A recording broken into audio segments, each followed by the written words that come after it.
Good afternoon, everybody. Welcome to Norwich City Council Licensing Committee, Thursday, 8th of July 2021. We'll start with apologies, please. Councillor Acronis apologise, Chair.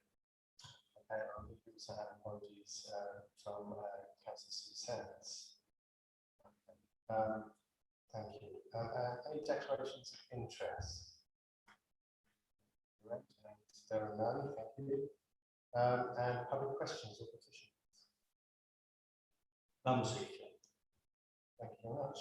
So item number 4 on the agenda is the appointment of Vice Chair. Have you got any nominations, please? Councillor Giles. Councillor Thornton. Any seconders? Everyone in favour? Okay, yeah, that's unanimous. Congratulations, you are Vice Chair. Thank you. Meeting minutes of the meeting on the 25th of March 2021. We all agree on a correct record. Okay, thank you. And item number 6. Crime figures and trend presentation from pulled out this one.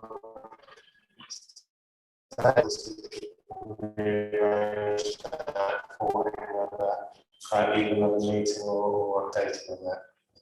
Okay, and then item number 7 already. It's the HMO licensing policy. This is a new policy document that is intended to go out to consultation. So it's come to us in draft form. Hopefully everybody's read it, so Tony will introduce it and describe it, and then we'll open it up to discussion. Thank you very much, Chair. Just to check, because everybody had an opportunity to read the report and the policy, I wasn't intending to go through the report word by word, if that's okay with everybody. Thank you. So, just by way of introduction, the Housing Act 2004 introduces some requirements for licensing of houses of multiple occupation. That was actually brought in formally in 2006 and changed in 2018 to require a different set of, or an additional set of premises to be licensed. Essentially, although there's some technicalities to the legislation, originally it was related to premises with 5 or more persons sharing facilities. And originally it was only for premises that were 3 stories or more. The change in 2018 removed the requirement for 3 stories or more. So, irrespective of the number of floors, it's now down to any premises that is occupied by 5 people that are sharing facilities. So there are 2 sets of criteria in relation to how we make decisions on licensing. One is in relation to the standards of the property itself, to make sure that fit in proper. I won't say fit in proper premises because that will then confuse a lot of things. The premises are safe to live in and free from hazards. The other part is in relation to the licence holders, and there's a requirement that the licence holder is a fit and proper person. We have been licensing premises since 2006. As far as I'm aware, there's never been a policy document, albeit that there have been a number of help facilities and guidance things that have been published on our website. These have now been dragged into a consolidated draft document as presented today. At the moment, the document represents the way we would administer applications, with the exception at the moment of a proposal to change the licence term from 1 to 5 years. Prior to 2018, when we were just licensing the premises of the 3 stories or more, we had around about 170 properties that were being licensed, and they were licensed and renewed every 5 years. At the time that the legislation changed in 2018 that introduced the removal of the 3 stories, that meant that our amount of premises that we had to license jumped from 170 to about approximately 900. And at that time, there was a decision made to reduce the license term from 5 years down to 1 year.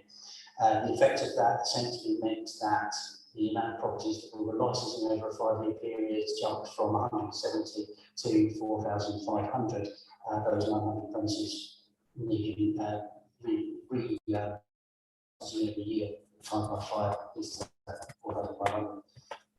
So that's the only real alteration within the policy that takes us away from where we currently, how we currently operate those properties, that licensing regime. This is a draft document that the members are asked to full authorisation about consultation on. There are details in the report of who would be consulted, or at least of the groups of people who would be consulted. It would go out for a consultation for about 12 weeks.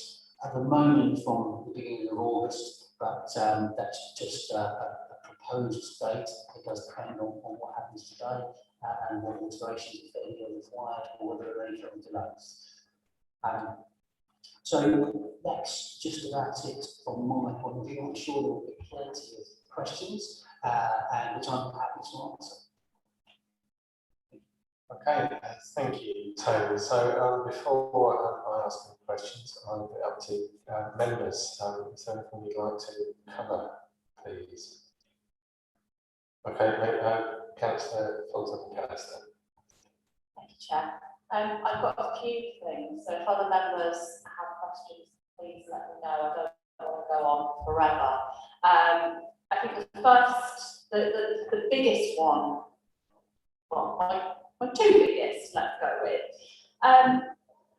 First of all, in the policy as it stands, there is no licence that would come to committee for a decision, which seems to be an anomaly. I believe that would be the only policy that sits under licensing committee where nothing came to the committee to decide. And while I can see that makes sense for applications where it's the query is about technical issues, about housing and suitability, of course that makes sense for officers to deal with without any question. But the fit and proper person test, to me, so that is something that the committee generally considers for licensing applications for SEVs, taxi drivers, for everybody else. It seems like quite an unreasonable ask of officers to be making those sorts of decisions. I understand that this is largely a description of what has been happening so far, and I wonder whether that requirement for officers to consider the fit and proper person test has caused issues previously for officers. And I guess I want to open up to the committee about how they feel about whether they should be considering the fit and proper person element of this rather than officers. Okay, thank you for that. Yes, I'm happy to acknowledge that it is not the only thing that doesn't come to committee, but it is just about the only thing that comes to committee, particularly for fit and proper type things. The only other thing would be charitable collections. I think it's the one I can think of that we wouldn't have a committee. So yeah.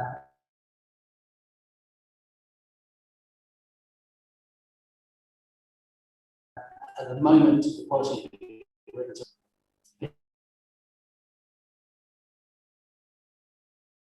proper test on this, and I'm happy for that to be debated here.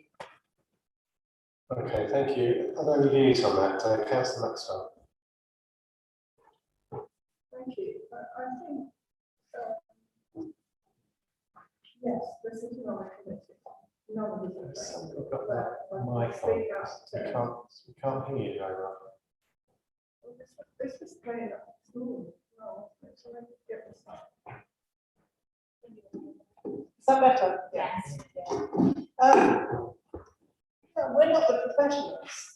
And I think that you need, in something when you're judging people, I rather think that it should be someone with sort of qualification. That's my opinion.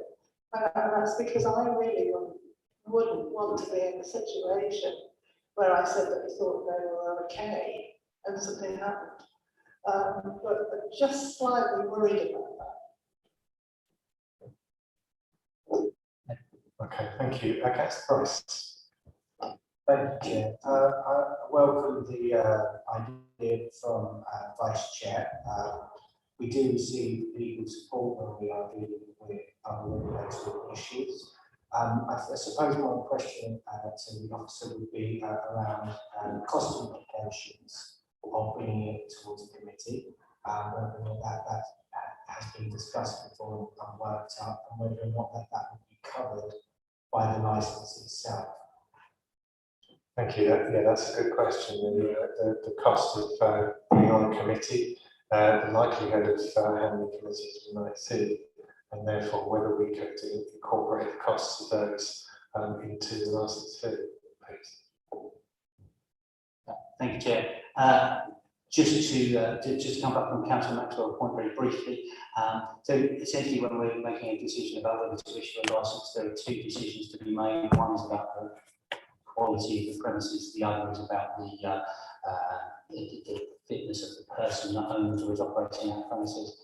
And I think really what we're debating here is just the fitness part rather than the technicalities of the premises. I would suggest, and that's what Councillor Fulton Palace has really said, that it's entirely appropriate for the officers with the with the expertise and the qualification to make those decisions about whether a room is of a particular size or whether it's safe in this particular kitchen with that layout, etc. So I think we're talking predominantly, unless somebody wants to direct me otherwise, about the fitness and properness of the person that's managing or operating the premises.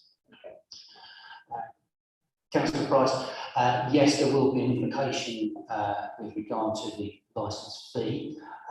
It's difficult to say at this time because we have no history of decisions being made by committee when it comes to things like the taxi stuff that we deal with. We have a long history of it. We look when we decide what committees what the fee is going to be. We look at what committees there has been over a year, how much time it's taken up, what the cost of that is, divided by the amount of licences that we have, and the costing is spread out.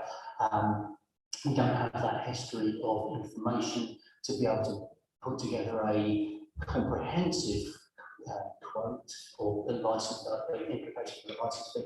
However, I would say that these questions come up much fewer and further between with regards to the fitness of the person. We're predominantly talking about people that have the financial clout to be able to buy a property that they're not living in and then rent it out, which is different from the type of people that we might be dealing with for other types of license application. That doesn't mean it doesn't happen. Doesn't mean that we wouldn't have anything come to committee, but the license fee implication is probably going to be less than it would be for other licensing regimes. Okay, thank you. Presumably we'll have some figures about how many fit and proper persons and tests have been decided by the officer level in place. So we could have a look and see what's likely to happen with some costs. I had Councillor Giles next, and then I'll come back to you, Councillor Price. Yeah, I agree with Councillor Aaron Fulton McAllister about the democratic oversight on the fit and proper person test. I think it's a subjective fact or evidence with this policy. I think that's the matter for us as elected members. I think technical considerations should be for professional officers, but I think subjective tests like that should be implemented for elected members. So I do know Councillor Price's concern about costs, and obviously they need to be costed out how much that's likely to cost and what the implications will be. So we can make some some figures worked out and now it's rough figures worked out. Yes, I believe that as part of this exercise or separate exercise that's running alongside this will be the recalculation of fees for the 5-year plan. So one of my questions was going to be what is the timetable for that, and should we resolve to put this item into the policy, presumably that alongside, and we can add into that the costs of adding committees to HO policy as part of that exercise. To come back to the next committee, that's what I was going to ask. If that was please. Essentially, the answer is yes. We've looked predominantly at the way we work at the moment, with have some draft figures for what it costs to administer what's proposed here. Any alteration from what's proposed here obviously then needs reassessing, and we need to, once we have a full policy, we can then price up what it costs to implement that policy. But of course, I understand as members want an idea of what that's likely to be, so I'm happy to look at the figures specifically as to how much it's likely to cost to add on committees, for want of a better way to put it. Just to put some numbers to what we currently have. At the moment, people are paying us £180 a year for their licences, and therefore over 5 years, that works out at £900. Even by changing to 5-year licensing and reducing those administration costs, it probably costs us slightly more than that £900 that we would receive. So that fee is likely to go up from the £900 that will be paid over the 5 years at present, and slightly more if we put the committee something else. I'm happy to look into that and try and give you a figure for what that would add to it. Thank you. I think from the point of view of signing myself, both from a committee point of view, the portfolio who's here with us, and also audit, and we've got the chair of audit who's here. I think perhaps if we have some figures ahead of the meeting as part of follow-up to the consultation, that would be helpful. Councillor Price, I'll come back to you. Yes, thank you, Chair. I covered it on there, but what I would say is that to receive an assurance that the licence fee will cover the additional costs is the key assurance that we need at this point. I do think it is a capital thing to announce the next meeting, so I agree with the Chair that it would be good to have those figures. What I would also say is that I personally wouldn't speculate about the type of person who is buying a whole to rate out as well, and their financial background and their behaviour. Statement. But yeah, I think the final thing is that we do have and we will have actions that is covered. I do have a question following on from this about the 5-year period, whether or not that is the correct amount of time, and why 3 years were not considered at some point. I think if we've covered the item on committees, I haven't seen any objections to bringing a fit on person into committees. So given that we don't have that, we can go ahead and have that as part of the follow-up, so consider that part of the consultation at this stage. I think Councillor Forrest has pointed out speculating on who is a fit person is a good point, because people have different backgrounds and financial clouds as well. So yeah, it's not necessarily the case that we can make such judgments. Anybody else want to speak on this, and then we'll move on to questions. So Tony, if you can come back on Councillor Forrest's last point. Sorry, Councillor Price, just remind me of the question. It wasn't a question as such, it was a statement to say that it's good to have assurance that the licence fee is going to cover it. I would assume also, Tony, that it would be a working model, and once you've done your first year, you place adjustments on licence fees in subsequent years. And obviously we're not privy to the character of people who are buying to that. Thank you, Councillor Price. There was a question about the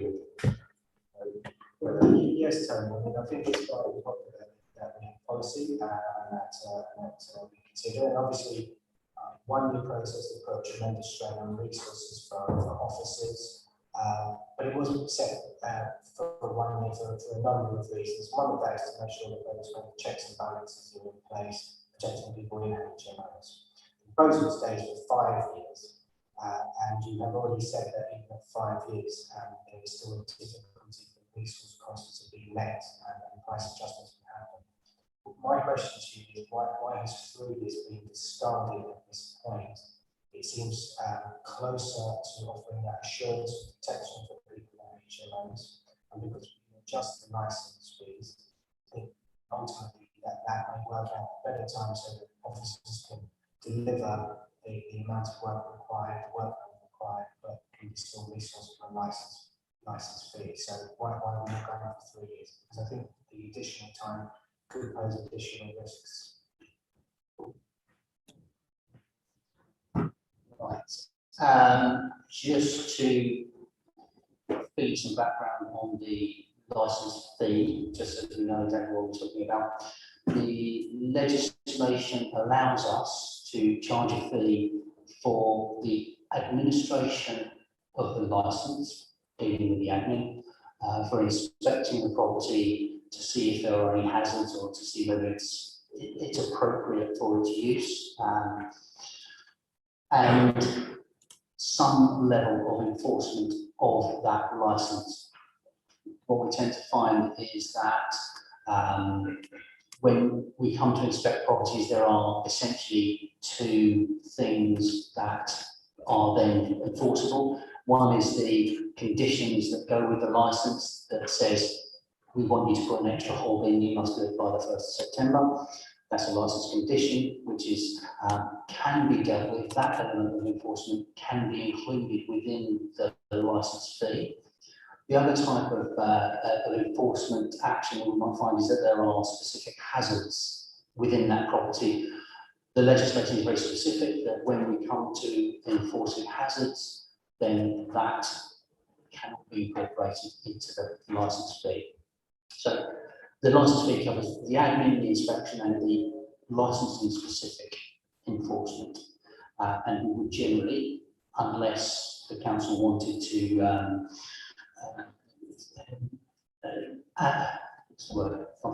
come to me in a minute. Wanted to give a discount or support licence holders in any particular way. We can't charge any more than it costs us, but we can charge less if the council decides it wants to. But the general protocol is that we would charge what it costs us to admin the things that we can charge.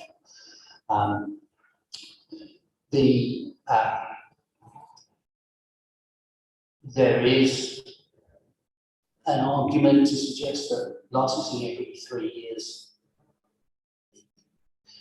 may be appropriate.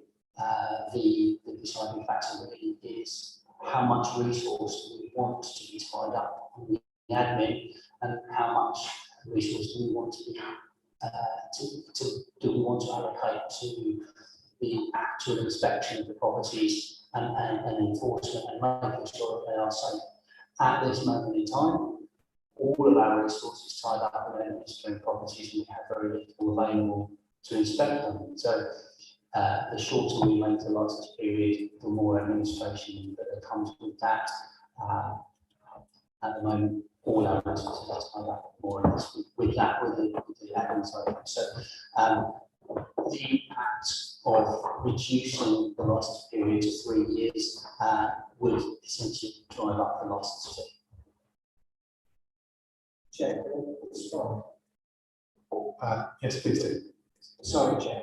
Yeah, so I appreciate the fact that there could be additional costs. And I think the way that I frame it, everyone in the committee appreciates the hard work officers do on behalf of the council, and that we understand that it is pressured and it is difficult to achieve targets. But I think what I'm coming from is a risk-based approach. And so what we're not receiving really as a committee is a kind of an analysis of the additional risk by allowing it to extend to 5 years. Currently, we're over a 1-year scheme. And if I paraphrase it correctly, you were saying that effectively we have very little time to go out and do checks because we're doing all the administrative work. I would imagine that 3 years gives a better rotation than 5 years of making sure we're going out and doing those checks and not allowing 5 years of potential risk to build up. So you seem to close with the fact that that would increase license fees. Now, obviously, you know, we're trying to help the economy get back on track, but we've got to also to make sure that HMOs work for the people that live in them. And so I think, you know, it's proportional if license fees go up to cover that risk and curtail that risk and protect people in these properties. So I think it's very difficult for us to judge whether or not 5 years or 3 years is good because we've got no risk analysis effectively between the two. But what we have established is that the license fee could cover it. So I think one other step we need to ask, and obviously resources is a certain issue, you know, and staffing is another issue. Effectively, an increase in license fee can provide the council with more resources to administer. How substantiate the risk between 3 and 5 years at this point? I mean, I would advocate to the committee, I would seek views from the rest of the committee as to they feel that 3 is a more proportionate number to 5 in terms of protecting people and checks. And I think so. I would seek views from the committee, but I also ask the officer, you know, is it possible to be able to do the administrative process and to do the relevant checks in a 3-year period? If the license fee is set accordingly to cover that and then the work. Thank you for that. I think, Tony, in your answer, perhaps consider whether it's feasible to resource a 3-year period, what impact that will have on the fee, and also the impact it may or may not have on the likelihood of people coming forward and actually registering. Because I think one of the key things is that if fees are cost prohibitive, we may not be or unregistered HMOs, which is obviously something that we need to avoid. And actually also one of the questions I was going to ask is on the 5-year period. If people are minded to let out their property as an HMO for a short period of time, and they only got to find a 5-year fee, do we then also have the same problem where people may avoid doing so? The cost prohibitive 5-year fee if they're only going to rent it out for a year or two.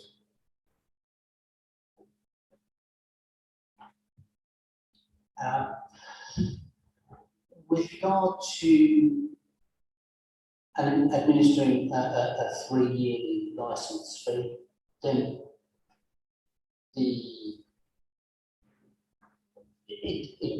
anything is possible. We can administer licenses once every year if we resource the department appropriately and raise the fee to a point where it covers it. We have to find a balance between the burden of admin, not only on the council, but also on those people that are applying for licenses versus our ability to inspect the premises. At the moment, we would normally be expected to inspect the premises once within the period of the license, so reducing the license period. would then not only drive up the amount of administration we need to do, but also the amount of inspection. So the more we introduce it, the more the fee goes up. We do have the ability to, if somebody applies for a 5-year licence, we do have the ability to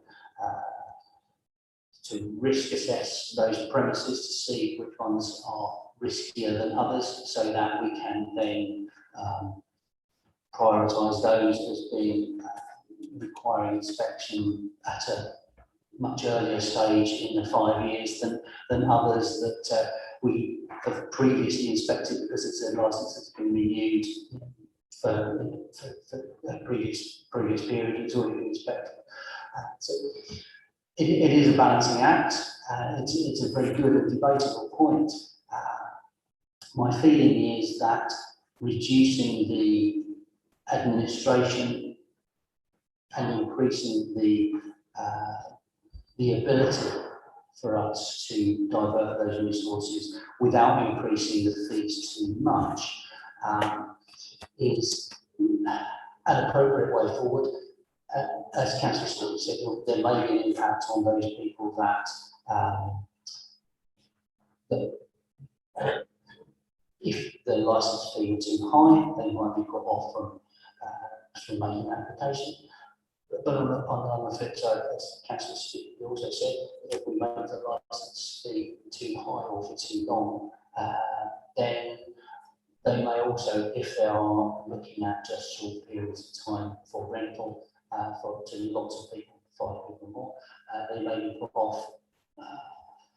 I think a higher fee and a shorter licence is more likely to put people off, because in general, the premises would be converted to enable them to be rented out to 5 or more individuals, as opposed to families. So I think the effect of making a very short licence fee so that people can license for a short period of time is probably less of a benefit. I hope that addresses some of the points. Remind me if there was anything else that I missed. Okay, thank you. I had Councillor Shearer next, then I've got Councillor Fulton Pallister and Councillor Giles. Yes, on that same point. Just 2 clarification points on what you've just said. The first, regarding whether the administration, the fact that the fee can cover the cost of administration. Can we confirm that that cost of administration would include any cost to bring it to committee? It absolutely would. Okay, thank you. And the other thing was, you just said that the licence is for 5 individuals rather than families. I have been perhaps working on the wrong definition in that case, because I was under the impression that if it was sort of multiple households where the total of people, so let's say 2 families in a single household with some sort of division that came to 2 families of 3, let's say, would that be an HMO or would it not? Or is it 5 individual contracts? Sorry, confusion has been introduced by myself. You're entirely right to see that clarification. If I've led people down the wrong path and suggesting that it's got to be 5 individual separate people, that's wrong. Predominantly, the vast majority of premises that are licensed as HMOs are rented out to 5 students or more. So I apologise if in my own head I'm just thinking of 5 individual people. Yes, you're entirely right, it could be 2 families of 3 people that are sharing facilities, as long as the number adds up to 4 or 5. Thank you. Okay, thank you for that. And before we leave the fees, just also to clarify, it's important to note, isn't it, that there are 2 levels of fee setting, I believe. One is for a kind of pre-application, and one for the main license. Can you explain that, please? Yes. Essentially, recently there's been a case gone through court where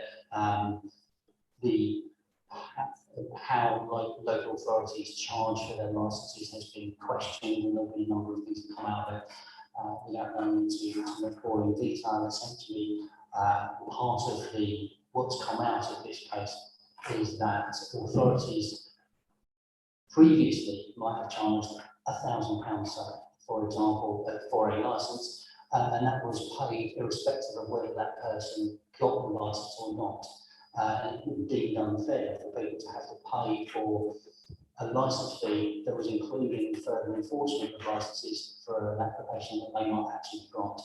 So part of the outcome of this particular case is that local authorities should be, where it's appropriate within the primary legislation, should be charging a two-stage fee. One half of the half specifically, but one fee to cover the administration of making the application, and then if that application is then granted, then a further fee to cover the ongoing administration and enforcement costs of that licence. So that's where that two-stage fee comes from. So there's some built-in protection there for the applicants ahead of the full process. Okay, Councillor Shearer is next on this, and then Councillor Giles, I think. Yeah, thank you very much, Chair. This does build on from what has just been said.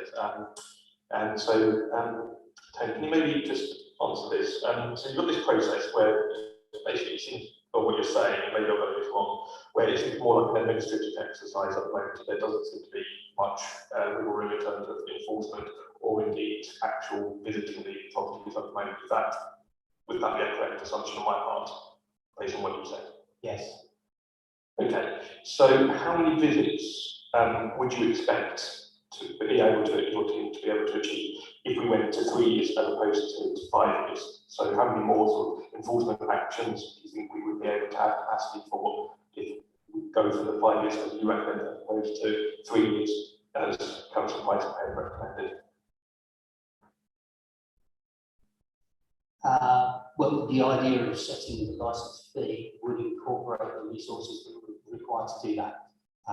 We're not talking about what we do now, we're talking about the policy that members want to introduce. And as part of that, there will need to be a reassessment of what the fee needs to be to enable us to implement that particular policy, depending on whether it's 5 years, 3 years, going to committee, not going to committee. At this moment in time, we have very little resource because it's tied up with the administration side of things. But we would look to, as we already discussed, redefine the fee that is appropriate and bring in the resource that was required to implement the policy and do what was required. Because where I stand at the moment, what I don't want us to end up in is just going up to the 5 years and it's still just being an administrative function in your words, rather than actually having the capacity to do any kind of enforcement checks or anything like that. So I want to have that as a guarantee that if we were to go to the 5 years, that there would be an option to do so. And with that in mind, you mentioned, for example, that each of the private premises, HMO premises that are licensed should have had a visit. Is that the case? Do every single HMO premise that gets a license get a visit from a council sort of inspector to check that they are up to standard? To answer the first part of the question, with regard to the assurance that they would be inspected, this is very high profile, particularly with the portfolio holder. It's driving very hard for us to get those inspections underway, and they have very recently been started. We've diverted some resource away from investigating other complaints into the inspection side of things. So I can only give you the assurance that the pressure is upon me, not just from the responsible for the policy, but also the portfolio holder who's here today, and the management, the senior management of the organisation has been highlighted as an issue to be addressed. With regard to your second question, at this moment in time, this is very much an administrative function. I cannot give you the guarantee that all the premises that are currently licensed have been inspected. But just if we just use the example of 2019, if we use that as a baseline figure, so that when this does come hopefully to consultation, we'll then be able to see sort of any sort of movements there. 2019, of those, how was it 900? Do you say premises that sought a license that year? How many of those do you sort of give or take a few? Do you think were inspected, please? As far as I'm aware, none were inspected as part of a regular inspection regime. Some of them will have been inspected as a result of complaints that we might have received and been picked up as a complaint. I wouldn't be able to give you a figure at this time as to how many of those we would have looked at that were licensed premises. Okay, that does obviously concern me, saying that none were investigated, given the fact that actually if we have, for example, pages 36 and 37 of the agenda, there are quite a few examples of things that are pretty, I would say, straightforward to inspect. For example, if you have a look at 270 millimetres of loft installation on 4.1, 5.1, each habitable room must have a window which is in good repair, is capable of being opened and shut. These are things that I suppose are pretty straightforward to ascertain whether they are the case or not. Obviously, something like 3.1, where you are trying to work out the temperature, getting the temperature up to 21 degrees and -1. How many days are going to be -1 in Norwich? Would you be able to do them all? Of course, that's difficult, but there are some that should be quite straightforward and should be quite easy to do. And it does concern me that, as you say, in 2019, there were none inspected. And obviously, if we do go to 5 years, I would want to see that number be up to the target of inspecting absolutely all of them. So if we are going to go with that 5 year, I want that assurance. And Chair, if I may move on to one other point which is linked to this, but if it's linked, yes, because I think we'll have a discussion about that and maybe in the portfolio how we wishes to. yeah, I think actually that makes sense. If Councillor Jones wants to speak, I think that would be good actually.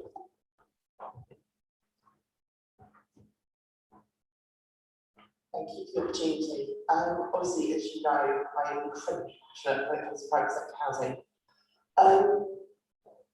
We use environmental health officers as protection officers to do inspections. One of the issues is those are incredibly hard to recruit.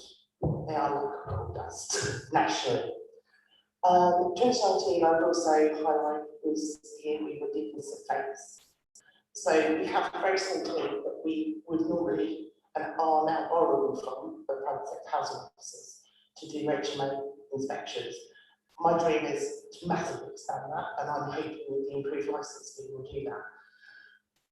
St. Faith's had to be done in a way to say no more in Norwich and actually set a standard, but it did take the entire team pretty much a lot of time, which actually hadn't had to. And they did pick up a lot of other, because they deal with also the complaints that come in from members of the public.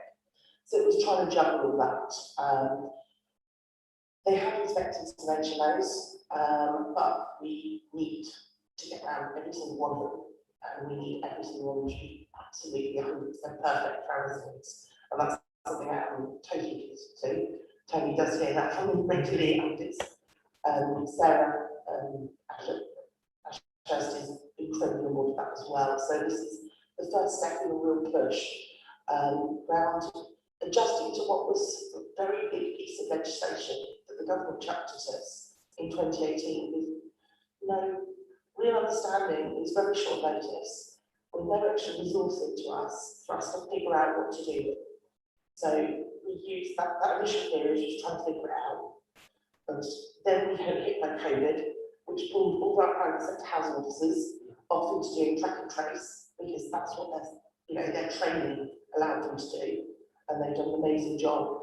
I then put something back as quickly as I could, that we needed to ensure that we weren't losing out on things like that. The government gave us the list of things that we had to prioritise, and COVID and then category 1 hazards, so then we looked at those. So it has been a very difficult time around it, but I will say my personal sort of character for this. I'm incredibly committed that we have high standard private housing.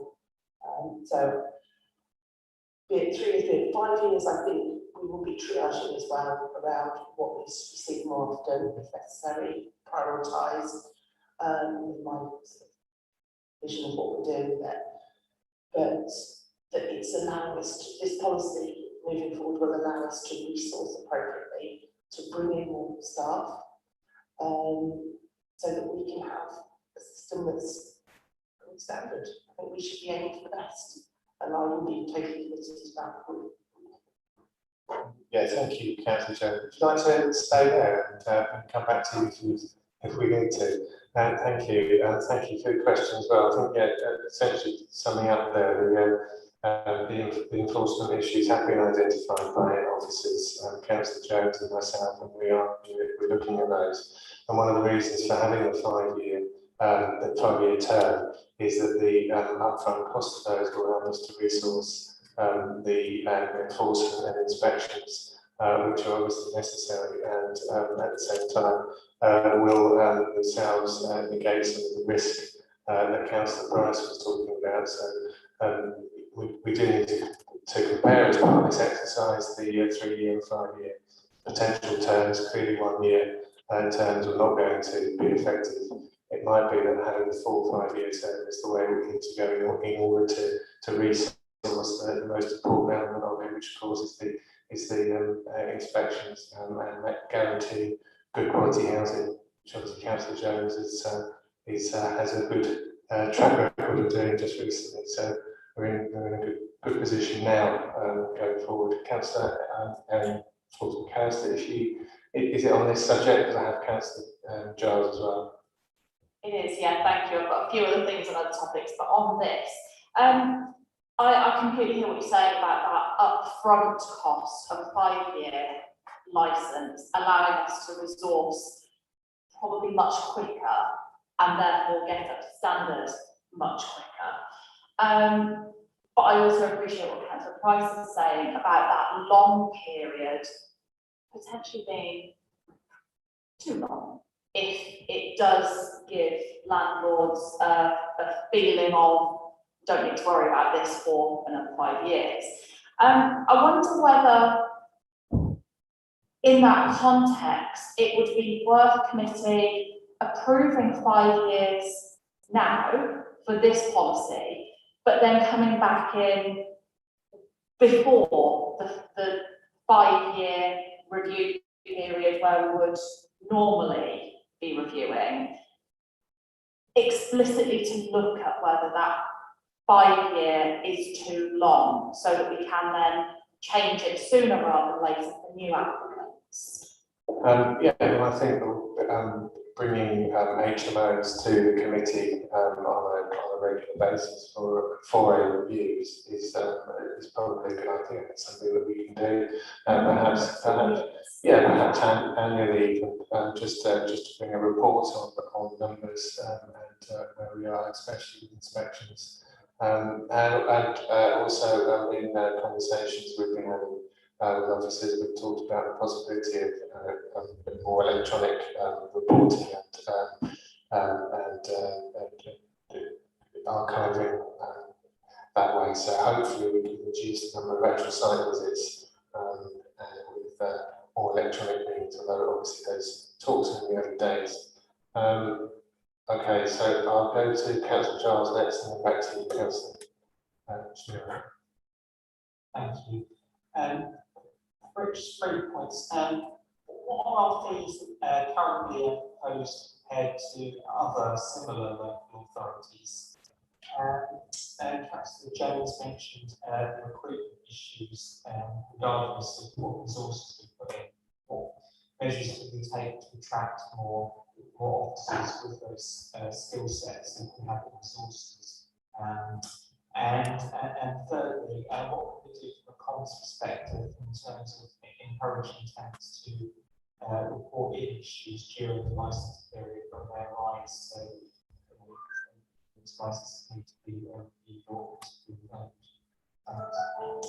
Yes, thank you. So, Tanya, review. Sorry, Councillor Giles, what's the first point? What our current proposed fees like compared to similar local authorities? Thank you for confirming that. So fees, we currently charge £900 for, or effectively, the vast majority of other local authorities within the vicinity have a standard 5-year licence fee, or licence administration programme. I can't remember the exact fees, but the fees for the other authorities, some of them are lower, some of them are higher. Which one was there? One of the other cities I looked at was either Oxford, no, it wasn't Oxford. One of the other cities, their fee was about £1,300 or £1,400 over the 5-year period. Other authorities have a different fee structure and have a much more comprehensive fee structure where they will allow people to make a 1-year, 3-year or 5-year application and will have a very comprehensive fee structure behind that. In general, the vast majority of local authorities around Norfolk are charging around about the same as we are currently, but are doing it on a 5-year basis, which gives them the ability to require less resource on the administrative side of things and put a little bit more resource into the enforcement and inspection side of things. Expertise. I don't really wish to dwell too much on that. Essentially, the HMO takes a choice. There are other authorities that are more attractive than we are, I guess. So people are happy to work elsewhere. We have lost 2 members of our existing team, experienced officers, to other authorities. With regard to comms, obviously, we can do work with you as a department to get best messages out. Okay, thank you. Officers with those skills, is it simply salary basis, or are there other factors that are in play on quite these kind of factors?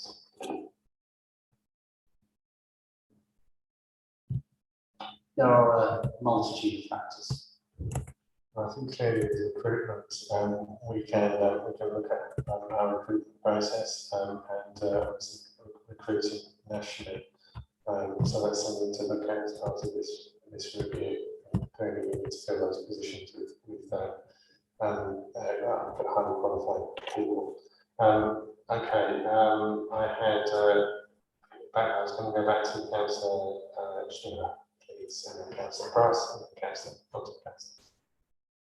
Yeah, thank you very much. This is sort of building on the points that I made earlier, in particular about what you mentioned, and about the sort of risk assessment and sort of focusing resources on areas of properties that you perceive to have a sort of high risk of failing to comply with the rules as outlined in the appendices. How does that work in practice at the moment, or does it not, sort of thing? And is it sort of something that you're looking to do? And with that in mind, actually, I'll let you answer that question and then I want to answer my second question.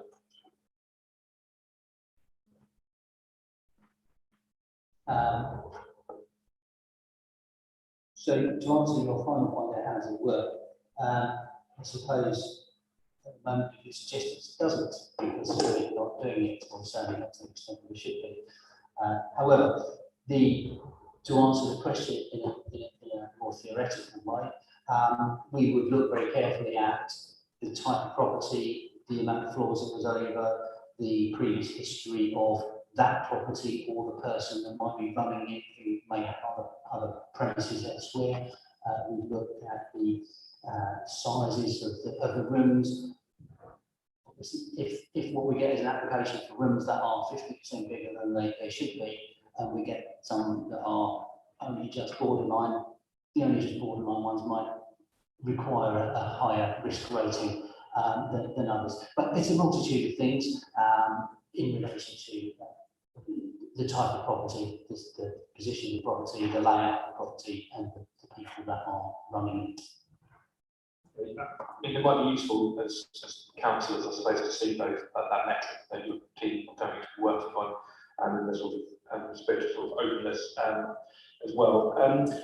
Could I also though ask about the licence period again, obviously, but especially outlined on page 29 to 30 of the committee report, please, and in particular.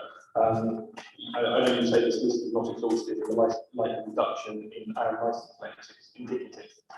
But what sort of came up with these sort of examples, and also the sort of sanction there? Because I would have thought that failure to comply with what you say here is current HMO licence conditions, and then only a reduction in 2 years down to 3 years. Pretty lenient on what are already pretty lenient policies, given the fact that I think in Scotland, for example, an HMO counts as 3 people from different households, not 5, for example. Or indeed, what you put down at the bottom here, the existence of significant hazards within the building, that goes down from 5 years down to 2 years. Now, I would have thought that a significant hazard within the building therefore shouldn't get an HMO licence rather than just have a 2-year licence. So, if you don't mind me saying, alarm bells were ringing when I read that passage. Okay, there is obviously members should remember that this is a consultation exercise, and this is a draft report, so therefore feedback from consultees and councillors will be noted, and this is one of those things that will be noted. Tony, if you would mind just pausing on that for a moment, because Councillor Jones wanted to comment on the previous point. It's just around the triage stuff. We had a discussion with the private sector housing team a little while ago, just once we were starting to call people back from COVID work. They were, I don't know, that I'm not technical around private sector housing, and that's it's not my area, but there was a triage process that they were using in terms of what they were looking at. They did try and explain to me, I'm afraid it's a little bit beyond my understanding. But also, Councillor Giles said around technical being able to sort of communicate intent and support, that sort of thing. We do also have the private sector community support officer now to provide that support and point of contact people who've got concerns about the housing. Okay, thank you. Tony. Thank you.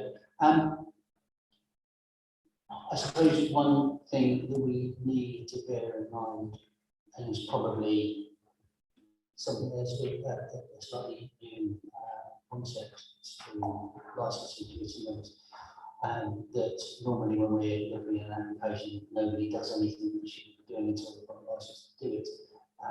In housing terms, once somebody has made a valid application for a license, they are able to, or they have an exemption, a protection within the legislation from not being licensed, not considered to be licensed, but they are exempt from having enforcement action taken against them for not having a licence once they've made that valid application.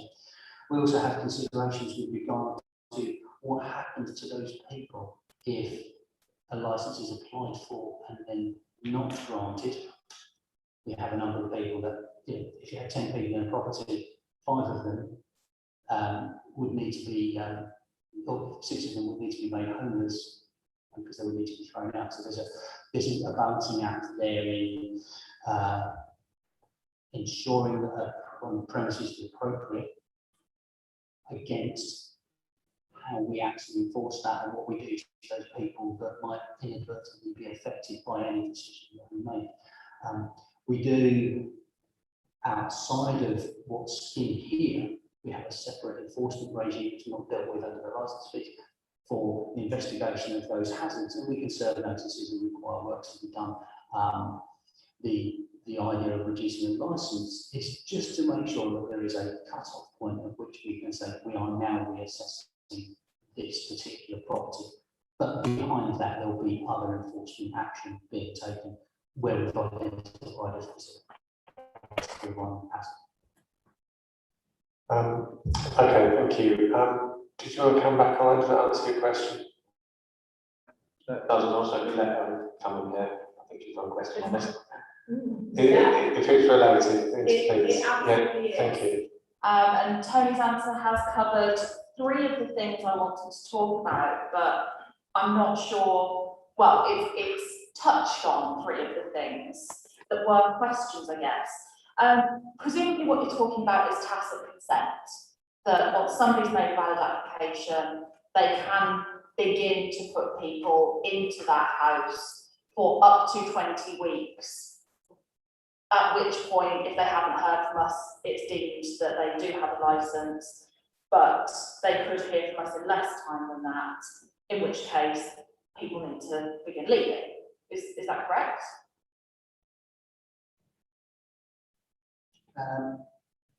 Let's not confuse the tacit consent with the exemption in the legislation. They're 2 slightly different things. Essentially, the legislation is very specific, and it says that you are exempt from prosecution or further enforcement action for not having a licence as soon as you've made that application. That's just an exemption within that legislation. It's got nothing to do with the tacit consent side of things. So as soon as somebody's made an application for a licence, then they are essentially protected from prosecution if they've got 5 or more people in that process. But surely that's only the case unless that application has been rejected.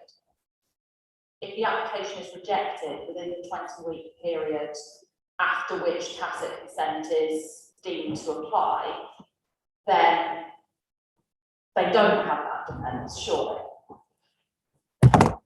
So if a decision is made prior to that 20-week period, then yes, the process would no longer be licensed. So I've got a bit of a concern that what you're telling me there, or the logical progression seems to be that if people are putting in applications to license properties with significant hazards within the dwelling, and we are not rejecting those applications within 20 weeks, I can only conclude that that must mean we're taking longer than 20 weeks to consider the application, and therefore we are forced to accept that application, but we're just going to reduce it by a few years. Is that what you're telling me?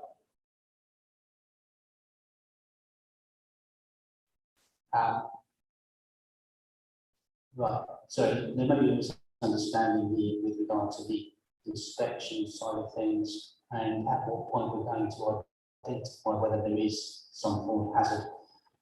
At the moment, the legislation requires us to inspect the premises for ensure that it's free, a license to ensure that a licensed premises is free from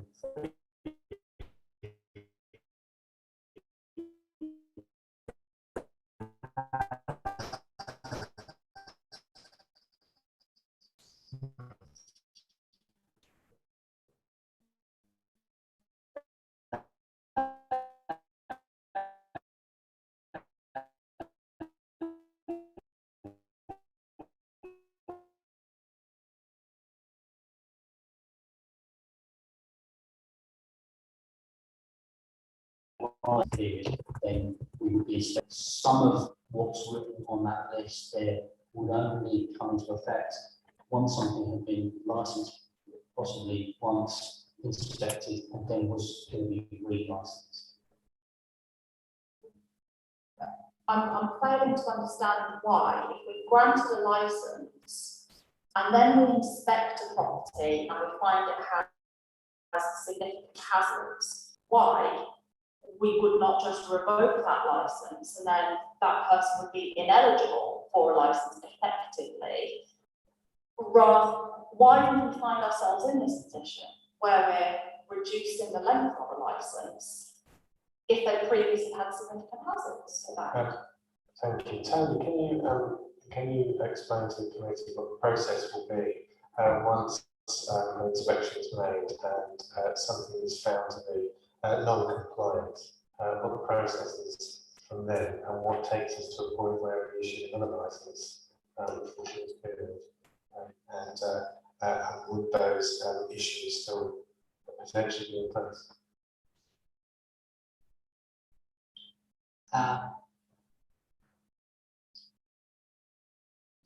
Well,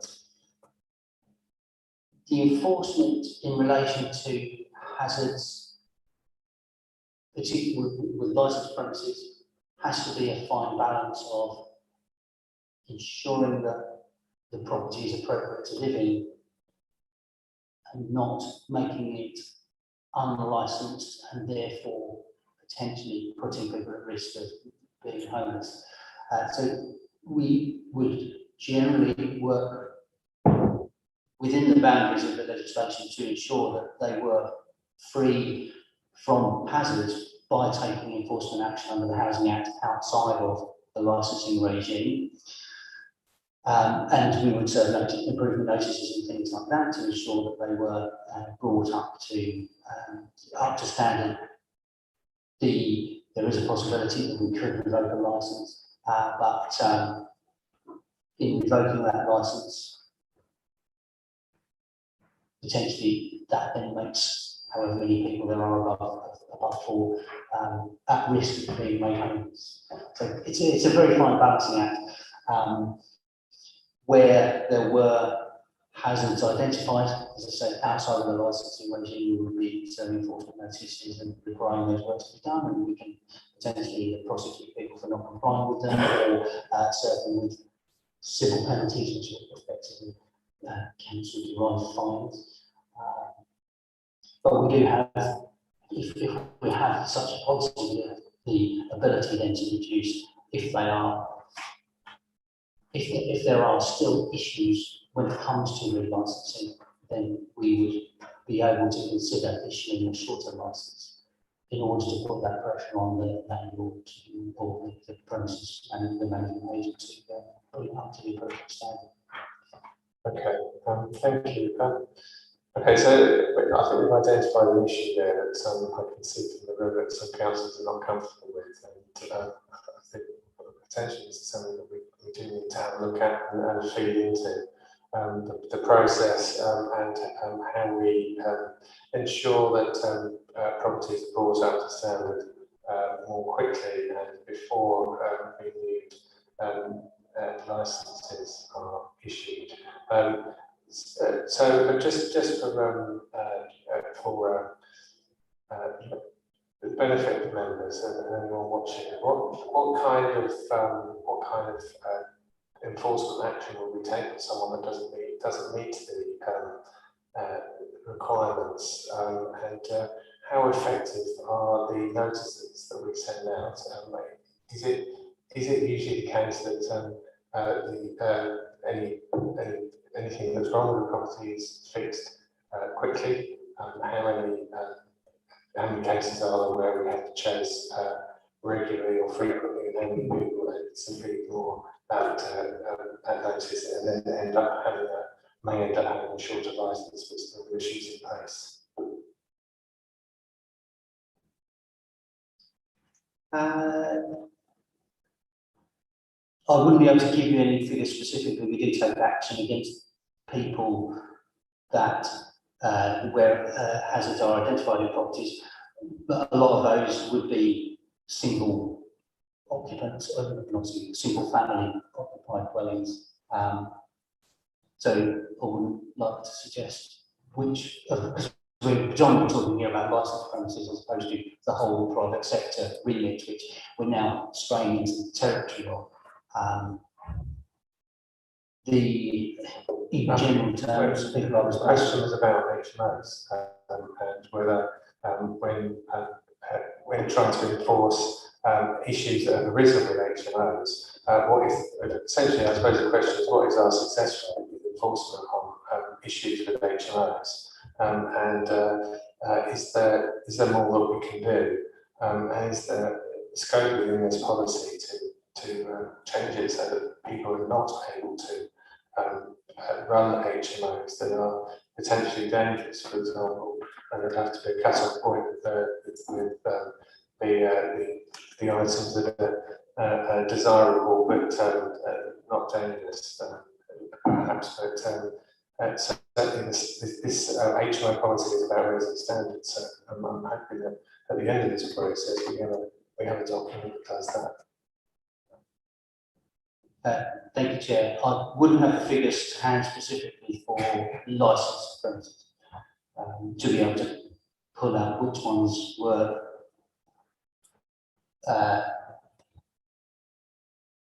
that we had dealt with. I'm aware of a number of premises that we are taking enforcement action over or serve civil penalties on, but I wouldn't know which one of those were licensed or not. So I wouldn't like to answer that specifically at the moment. I understand that we are trying to drive standards. So the policy is there to try and attempt to do that. It can't cover every eventuality, and it is a very fine balance around when it comes to the enforcement side of things. So how we do that, I would say that in general, landlords and managing agents are responsive to the enforcement action that we can take, and that has been increased over the last few years with the introduction of civil penalties, because we have been able to find them directly rather than just go down the route of prosecution, which is unwieldy and problematic.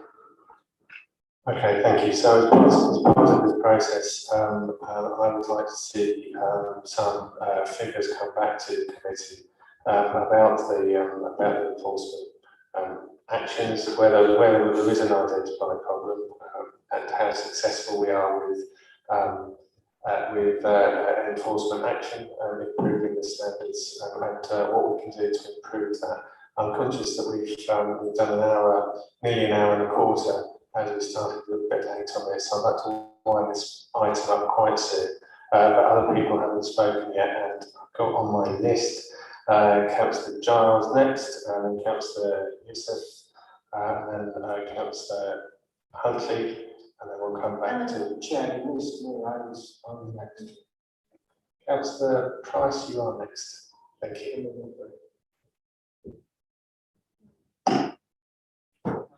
Haven't spoken yet on both first. I think what we'll do is, yeah, we haven't heard from, I did spot Councillor Youssef a little while ago, so if you wouldn't mind going first, and then I'll bring in Councillor Jude, Project Colton, and then Councillor Huntley as well.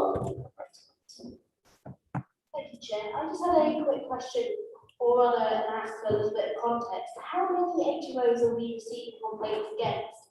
And similarly, what have we seen an increase or a decrease since the 1-year term policy was introduced in 2018? And similarly, what about the number of enforcement actions that we're taking? Have we seen an increase or a decrease in them since 2018?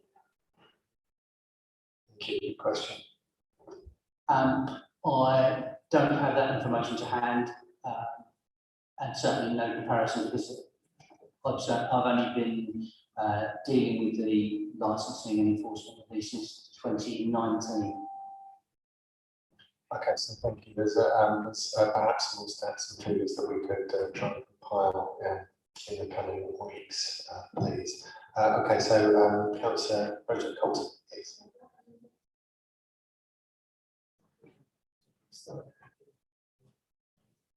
I just wondered, when Councillor Council was saying about the 5 years, and then Councillor Price was saying about the 3 years, and then Councillor Council said about, you know, just before the 5th year was up, have a look at what we're doing, how we're going to do for the next year.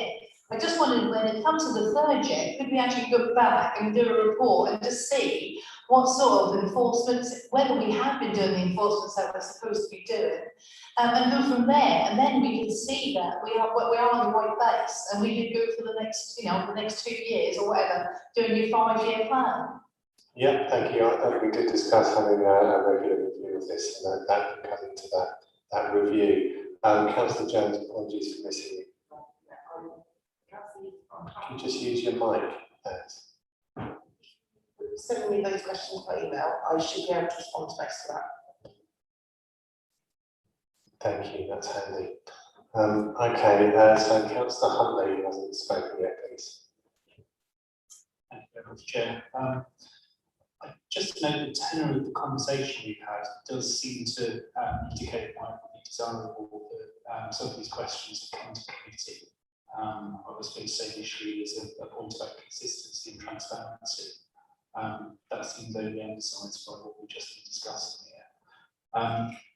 The other point I just wanted to make has, again, just being indicated in the previous question, it was mentioned that some local authorities have 1, 3 and 5 year licences.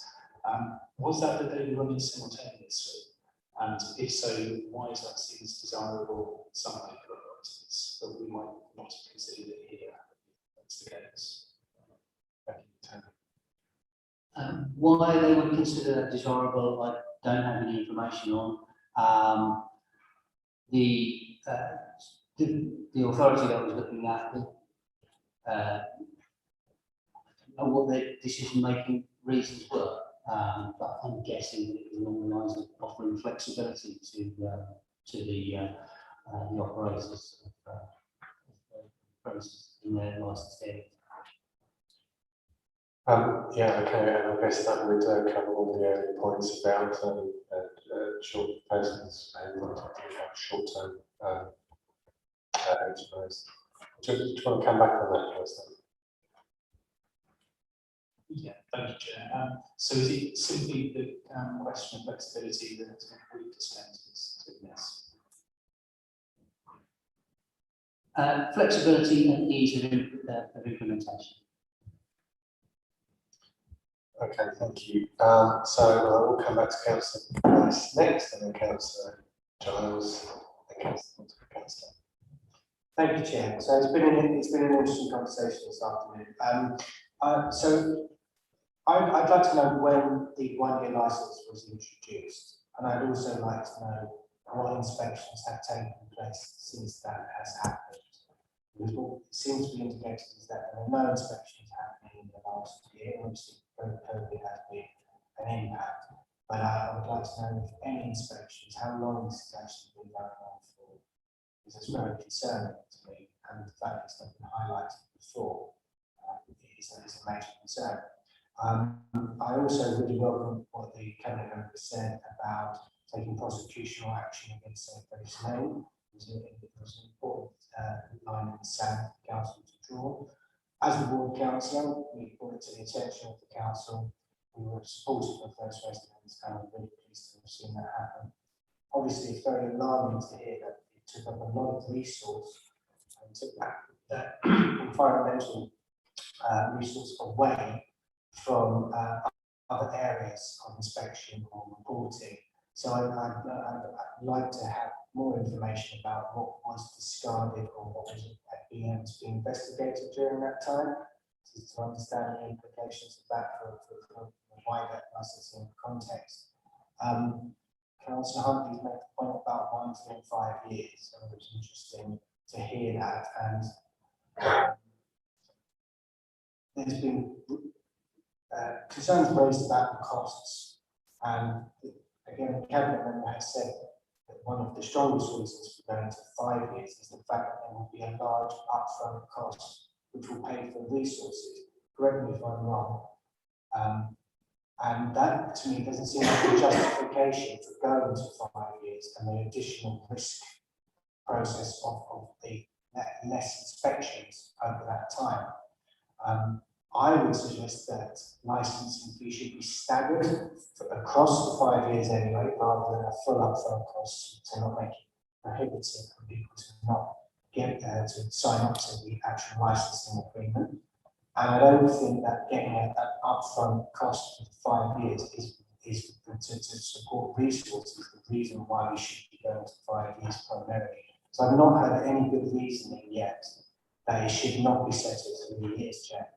And what, as far as I'm aware from the officer, it's resourceable through 3 years through an increase in the licence fee to be able to carry out the inspections as necessary and to do the administrative duty, and that would minimise the risk of the length of exposure. So I would like to put a recommendation here now that the officer goes away and works up the 3 year proposal for us to consider. That's the recommendation I'd like to put. Okay, thank you. Well, given that this is a feed into consultation, that's noted, and we can ask the officer to come back with comparable fees, and those can be discussed with the portfolio holder ahead of any next meeting. Remember that we have 3 months before our next meeting. We will intend to take a look at this a little bit earlier than that. And we've covered the resourcing issues that we had. We have a finite amount of resources to start with, and we've established that the enforcement action that Councillor Jones headed up was a really important piece of work, and that there is an identified enforcement issue. The five-year fee will provide resources in advance. If we have a staggered or pay-as-you-go system, then we won't be able to necessarily get those resources in place because of the upfront costs involved. Okay, Councillor Jones, what's coming? Just to clarify, alongside what they do is face, they were dealing with, officers were dealing with a significant number of individual properties, of individual complaints from residents. It was more that they were working very long hours, they were incredibly committed to it. There was a thing, because I at the time was getting a report on what sort of casework was coming into them. And there was a significant number of other properties that they were supporting with enforcement inspection action on. So that was going on alongside Faith, but Faith was a very large project to take on. So I think there was a resource implication, but it didn't get rid of everything else at all. By any stretch of the imagination. Yeah, thank you. And just to reiterate, that piece of work was absolutely vital, and we should be proud of the work that we did on that. It was a test case, and it was very successful. Councillor Giles, please. Thanks. I may have misunderstood, Tony, but you saying that we're going to carry out the site visits after we decide whether or not to grant a licence or not? Is that correct? Yes. Because obviously we've got all the criteria here to determine whether or not to grant a licence, all the means, standards, etc. So are we simply going to make that decision based on their word and their diagrams they provide for us? I don't really understand the logic of doing the visit after we determine whether to grant a licence. It seems to be in the wrong order to me, but I'm being stupid. Thank you for the question, and that brings to me one of my questions that I had, and that is about trust. So I guess there's a certain amount of requirement on applicants to provide accurate information, and I think that Councillor Giles was referring to the fact that could go potentially wrong, and inspections would be preferable ahead of. In order to confirm that. And so what safeguards are we going to have in place to identify potential problems and therefore expedite certain cases for inspection? Just to confirm, Councillor Giles, yes, that is correct, and we will be inspecting afterwards. Yes, it does seem a little perverse. We had considered a policy of inspecting prior to issuing the licence or prior to making the decision, and also within the period of the licence. A decision was made in conjunction with the portfolio holder that we'd better learn to run before we walk and get what we should be doing statutorily done properly first. But certainly there was consideration for that prior to dismissal. Okay, thank you. Does that answer your question, Mr. Jones? Yeah, not entirely sure, but yes, it does. The other question I was going to ask was in relation to when the ultimate enforcement action is necessary, what linkage there is between the licensing team and our homelessness support officers in terms of, you know, that's going to have on their minds. Thanks. We have a tenancy support officer that works not in our department but in another part of the council that we are liaising with regularly on matters such as that, and also for that person to pick up some of the work around people that landlords will try to make homeless intentionally. That is their role to pick up on that aspect of the work. It's outside of our department. Thank you for that question, Councillor John. That's an important one. Do we have one more comment from Councillor? Yeah, I think we should make this the last unless anybody else has anything, because we need to move on to the next item. Councillor Thomas England, please. So Councillor Thomas first. I'm happy for Councillor Thomas to go first. I don't really just spoke. I was thinking the same thing that Councillor John has mentioned actually about the order process. And to me, logically, if a person puts an application and is expecting inspection first, that seems to be fit for the application to be granted, you would be then in a position with difficulties when the inspection takes place after it's been granted. Or already residing in those properties, and then as we mentioned earlier, they don't want to take any. So to me, logically, if the order then creates, it can create ongoing problems that then take the long-term resources. Okay, Councillor Jones. We'd love to inspect every property beforehand, and I hope that's the position we're going to be in. It's a conversation Ian, Tony and I have had. The reality is we have almost 1,000 licensed HMOs in Norwich who became licensable, often with most of the people already in them. So it's a question of we couldn't expect them anyway before they had to be licensed, and they're there, they exist. So unless we say those 1,000 are there, we've got to do something with them. But I would love to be in a position once we are confident in the standard of all of those that we would be licensing them beforehand, inspecting beforehand. And that's something I've already discussed with Tony here, that we would bring back as an amendment in future when I felt confident that we could deliver it. I don't want to make a promise to people that we're going to do something we're not. So I want to be realistic about what we're delivering at the moment, but that would be an ultimate aim. But at the moment, with almost 1,000 properties, that would be something that's achievable. Okay, thank you. Yes, and that was going to bring me on to reviews and the fact that we can review this at any time, and also to remember that this is a consultation, so this document that we'll bring to another meeting will change accordingly. And of course, licensing is the first step to having an improvement in standards, and having them on the books is an advantage. What we need to do is also identify those that should be licensed and are not. So we'd appeal to the public to help us with that and report any that they feel should be licensed. Okay, one more question from Councillor Schmier, and then we'll close this item. And but Councillor Fulton McAllister, and then Councillor Schmier. Thank you. So I've got a few points. Hopefully these are smaller ones. First of all, the list of data that the chair just asked for, I'd like to add one additional request to that, which is for information about how many refusals have been made following enforcement action being taken.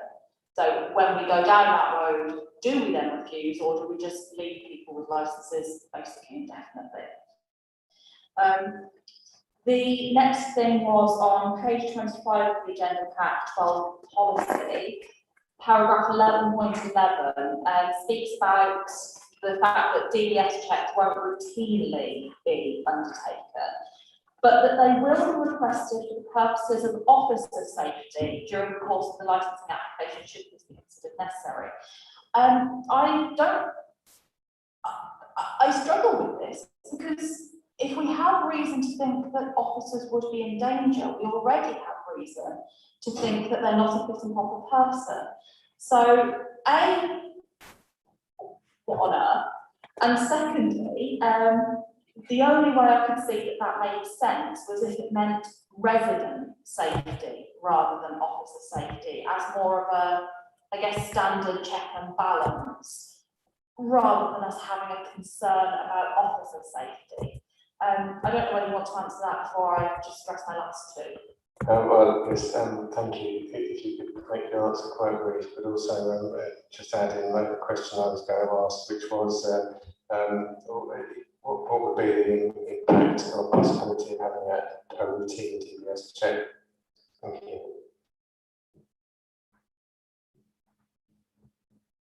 The impact of having a routine one would just be extra expense to the applicant. Councillor Fulton, Councillor, I take the point when we go on to officer safety. I think we should probably include tenant safety as well. I'm not sure that that answers my question about why we would feel the need to do that if we already have reason to think that officers or tenants would be in danger. Surely they've already met the bar to not be fit and proper people in that situation.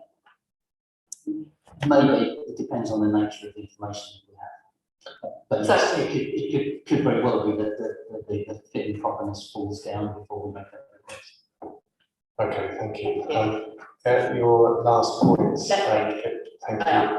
10.7 about talking about being able to vary or revoke a license at any time. We've already touched on this to an extent. There's nothing in the policy about giving notice to tenants when we intend to revoke a license. And I don't intend to make any specific suggestions right now, but I suspect that's something that should go into the policy so that they are not in any way surprised if this were to happen. And my final point was under consultation and adoption of the policy, page 17 of the agenda pack, page 4 of the policy. I understand the case that there is no statutory list of consultees, but the way I read this list at the moment is that it's really only landlord groups plus the police who are to be consulted. And I think it's important, given the purpose of this is to improve standards, that we do consult tenant groups as well. And my suggestions would be Shelter, perhaps Citizens Advice, Acorn, NCLS. I think it's important that we actively consult tenant groups. I think that the bottom bullet point there could be read as meaning tenant groups, but equally I think it could be read as still only meaning landlord groups. I think we need to be explicit in that, and at the very least, Shelter and Citizens Advice should be on the list of people to be consulted. And I would ask for Acorn as well. Yes, thank you. So, Tony, if you could note that for the edit. Might quickly suggest the steel unions as well. Yes, thank you. That's a good idea. In fact, members, if you have suggestions for further bodies and interested parties, please forward them to Tony and myself as well, please. Okay, Councillor Fulton. Councillor, are you completed? Yeah, excellent. Okay, last one then from Councillor Schmier. Yeah, just very quickly, Chair, and this is in response to Councillor Jones's comments about obviously we're not quite there at the point where we want, or quite a way away from the point where we want to get to expecting the full granting licenses. But as I said earlier, it would be useful to see a sort of metric in which we basically decide which premises are prioritised for those inspections before we get to that point. It would be useful to see this open as members. Thank you. Okay, thank you. And Councillor Thompson-Co's face tells me that it's important. Apologies, yeah, there was one more thing that I let my fingers slip out of. It's more to do with the appendix, the amenity standards as they are at the moment, and it's more a question that a lot of these could be known to already be the case if a property had an energy performance certificate that rated it C or above. I understand the legislation is about to change to make that a requirement for any private dwelling. A, am I right in thinking that? And B, would we not be wise to add a requirement into our policy that prospective landlords provide an EPC to confirm that that's already the case, because that would include an inspection having already happened? Okay, thank you. Tony, do you want to come back on that? Is that something to note? We can add requirements in, obviously, if legislation does change and there's a specific requirement that people have to meet, then as we do at the moment with things like electrical and gas safety certificates, we require those as part of the application process. So if there's anything else that is statutory or a specific requirement, we can add that in. Okay, thanks everyone. We've had an interesting debate, a bit longer than planned, but we do need to move on. One thing I do hope stays in this document is the rather nice photograph of Haunted Street in my ward. Okay, so the next item we'll have, actually we need to vote on this. The recommendation is to members resolve to authorise the Executive Director, Development and City Services to consult on the draft HMO policy as we've seen today, and all items discussed noted as well. So all those in favour? That's unanimous. Thank you. Okay, so the next item, the last one for today, is the licensing 2003 statement of the licensing policy, and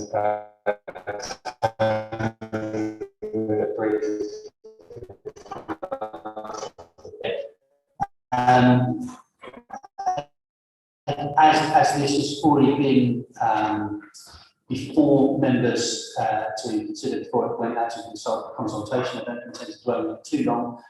We have debated the one major change that's been made within the policy with regard to the cumulative impact assessment, and essentially the one person that has responded with regard to that particular point is in support of that that removal. That person's also made some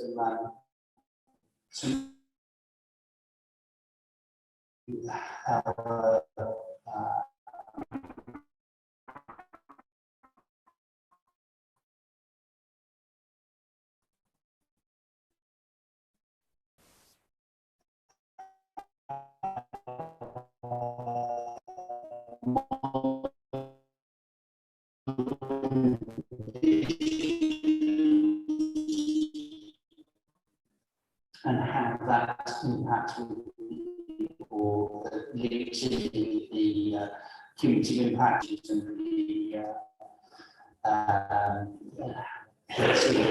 this just a review, but definitely there's any further. So we have the policy consultation. It's been a limited response, and for you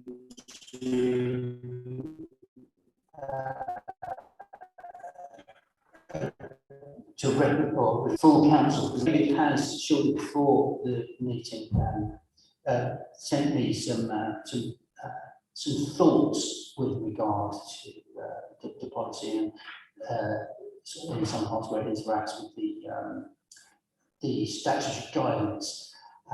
And I'm going to ask David just to run through those if we can. With your permission, Chair. Please do, thank you. Give Tony a break from speaking as well. I mean, it's been on for a while. Councillors, it was just because I felt occasionally this policy says we expect something or we will do something, and I've been running at committees for ages and I'm not sure we do. So it's just making sure that You're aware of things that they say they want and are happy to say they want them, with the proviso that I am not at all sure when push comes to shove, we do require them after all. So if we're going to have a policy, I think it ought to be clear on what we actually do demand from applicants. There are not too many of them. 3.3, applicants must address the 4 licensing objectives in their operational plan. Every councillor who has sat on a licensing set will know they don't always do that, and we don't turn it down. And I think you're right not to do so, because the statutory guidance says you will address these points if necessary. There are some premises where you don't need to cover all 4. So I wonder whether must is the correct phrase there in paragraph 3.3. Okay, should we take these one at a time? Because I think that is one that we should have feedback from applicants for all of the licensing objectives, even if one or more of them are not necessarily relevant. So could we simply change that to applicants should address the 4 licensing objectives? Where we've had applications where those haven't been addressed, we have discussed it in subcommittees, and we've invited applicants to address them within the committee, which we can still do. If members are willing to agree, we could just have the word instead of must, should in there, and that may well cover it. Do we have to put this to the vote? Perhaps I'll just have an indication to members. Chair, I think you're making a good suggestion. I'm saying should. Should is saying it's arbitrary to anyone of the 4. I thought that the point David was making is that some may not be applicable to some venues. So I think should, just as I say, it says that it's arbitrary whether you do so to any of the 4. So I don't think that's the correct word. But David might have a different view. I would say something like applicants, must address any of the 4 licensing objectives that are applicable to that business or that venue, or something like that. Yeah, that's a perfectly good suggestion. I'm happy to go with that if they think that covers it, and but also with the view that this does give the applicant the leeway to choose which objectives relate to them. Maybe some that do apply that they don't see. So, but then we can still cover that in some committees. Yes, agreed. Perfectly good word. Thank you, Councillor Price. Yeah, any more comments on that? Okay, so we'll have that in, please. Okay, David, next item. Para 3.6. The council will not accept any application that is incomplete.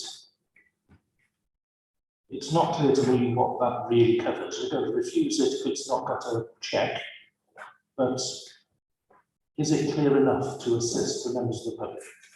If you're happy with it, then it can stay, but I don't know what the licensing team would consider incomplete and return. Can you just repeat the paragraph number, please? 3.6. Hopefully I've got it right. Carried 59 to 60. Yeah. Okay, any thoughts on that? Councillor Fulton Pallister. I think the way I read that, because the sentence doesn't end there, the council will not accept any application that is incomplete or fails to address the requirements of the Act or the regulations. So the way I read that is that you may not have completed all sections, i.e. if it's not relevant to you, you don't have to put anything in there, as long as you have still satisfied the requirements of the Act and the regulations. Is that not the intention of members? Or does does that not make sense? Is that what I'm being through there? David. I wonder if it's intended basically to say the council will not accept any application that fails to satisfy the requirements of the Act or the regulations, which is clear and definitive. The word incomplete, I'm unclear what incomplete is trying to get to.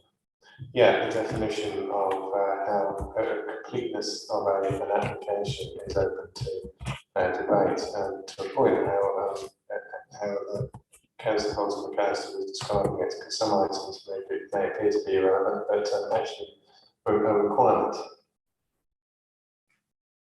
It's not something as basic as you've not sent in the fee, or you've not said who the DPS is, because that's going to be a breach of the reg. Yes. So do you have any suggestions therefore, David, for reworking of this that satisfies? Personally, I think unless we're clear what it's designed to do, it's just introduces uncertainty, and I would delete everything between. So the sentence would be the council won't accept any application that fails to satisfy the requirements, etc. Okay. That seems a reasonable solution. I'm not seeing any other indications on this particular item, so I'm happy with that.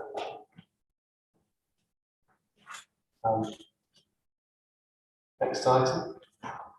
It's actually back to 3.3. This is a matter raised at the weir. Must demonstrate how the premises will be good neighbours. It's tricky to see what that's designed to cover because it's a bit vague.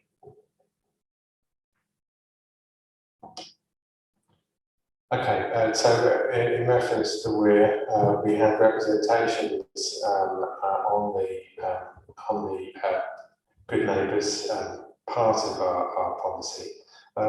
Personally, I think it is a requirement of applicants to show their willingness to be good neighbours, for want of a better word, certainly to residents around the premises.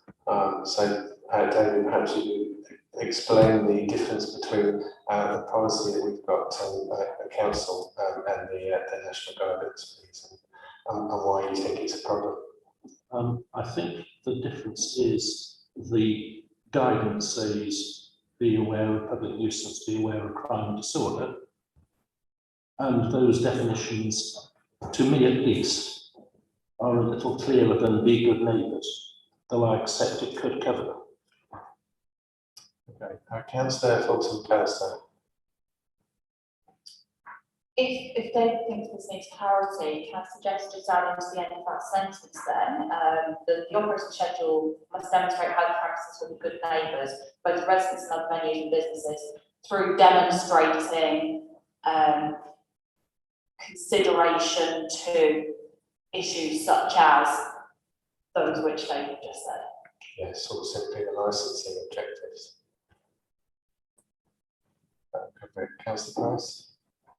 Yeah, just to come back on that, I suppose there is some ambiguity there, because being a good neighbour and being a licensed operative are actually two different things. I mean, we've got policies around antisocial behaviour,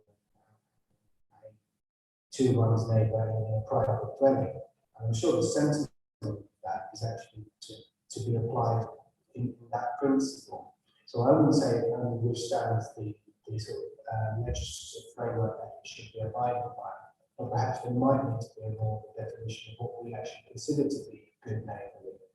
I'm not sure if this is the actual time and place right now to quantify that, but it's obviously it's not discussed when we're discussing it in draft form 3 or 4 months ago. But I do agree with the chair that good neighbourly is a good expression of how we expect people to interact, particularly in the city centre, where we've got businesses right next to housing, etc. But I wouldn't understand it just to that legislation. Ask for a view on what is a good neighbour. Yeah, Well, we didn't discuss this when it came before the consultation.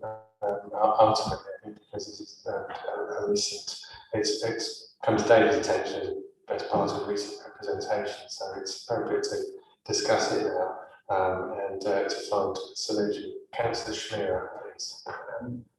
I would just like to change it too much. I think the sentiment that Councillor Price has mentioned there is quite clear. I think we know what the neighbour is. I think maybe we need to maybe spell that out a little bit more. But I would be very disinclined to to amend it too much.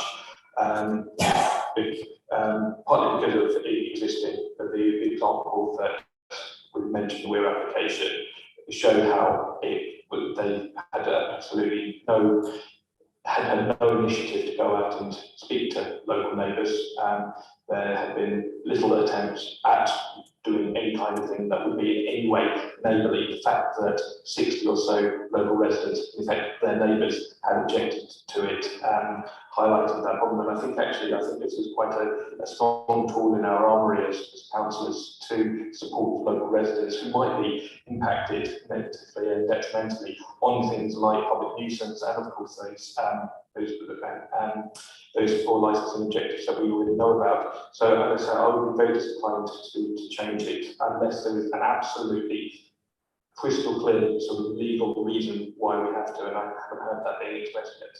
I don't believe there is that suggestion. No, I'm not saying I don't understand it. I'm saying it's slightly wide. If you're happy with wide, that's great. For the committee members, I'm happy with a broad definition, yes. Okay, thank you. Councillor Maxwell and Councillor Hunt, please. Would a considered neighbour be powerful enough?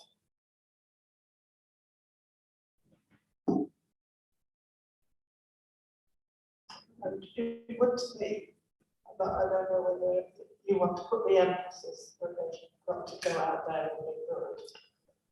I think, just to follow up on Councillor Schmier's point about recent application, the evidence that we had was reflected in the decision, and it wasn't just about good neighbours. It wasn't just about a failure to contact neighbours. It was about addressing their licensing objectives, and that's what the decision was made upon. The point we're making here is whether there's whether the definition is satisfactory to having a policy, and I think David is indicating that it may not be. But not with a great weight of concern, Chair. As I say, if you're happy with a wide definition, with a certain amount of uncertainty, but useful uncertainty, then I've certainly got no legal reason why I can't stay there. Okay, thank you. Okay, so I'm seeing nodding, so we'll keep that in. Perhaps with the amendment as suggested by Councillor Caster, although withdrawn. Okay, thank you. And we haven't heard from Councillor Hunt yet, so pause just for a moment. Thank you very much, Chair. I was going to suggest after good neighbours, we could insert giving due consideration both to residents and to other businesses. I completely take the point that other members have made here. That perhaps establishes slightly more clearly the relationship between residents and other venues and businesses. David, can you respond to that? Perhaps read for us how that would sound.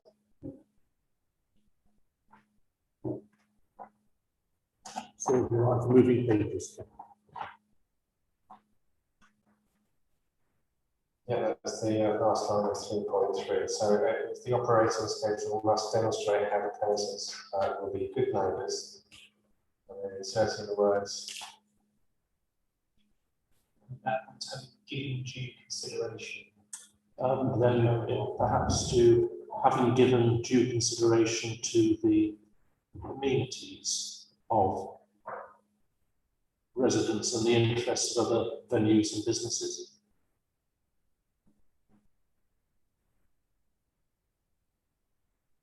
I think that's probably getting a little longer again than necessary, or a little wider than necessary.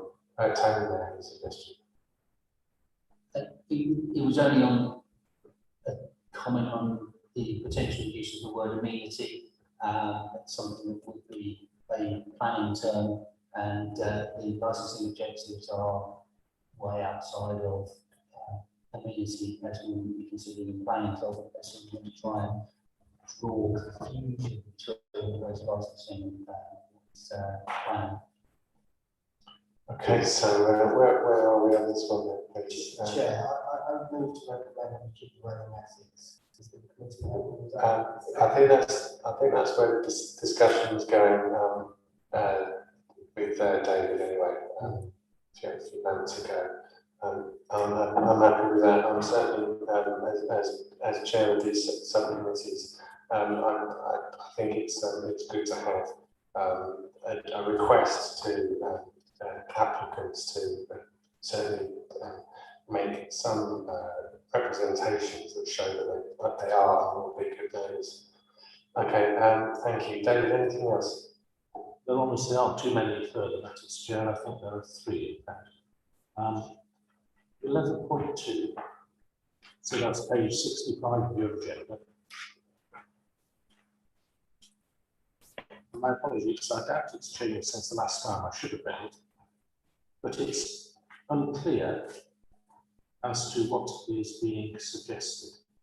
I'm thinking of the last, after the comma, request for a review of any licence will only be sought if such a notice has failed to resolve the matter or problem.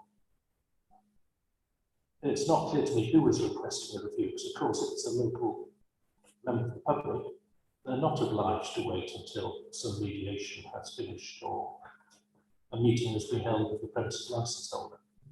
They can just go straight to review.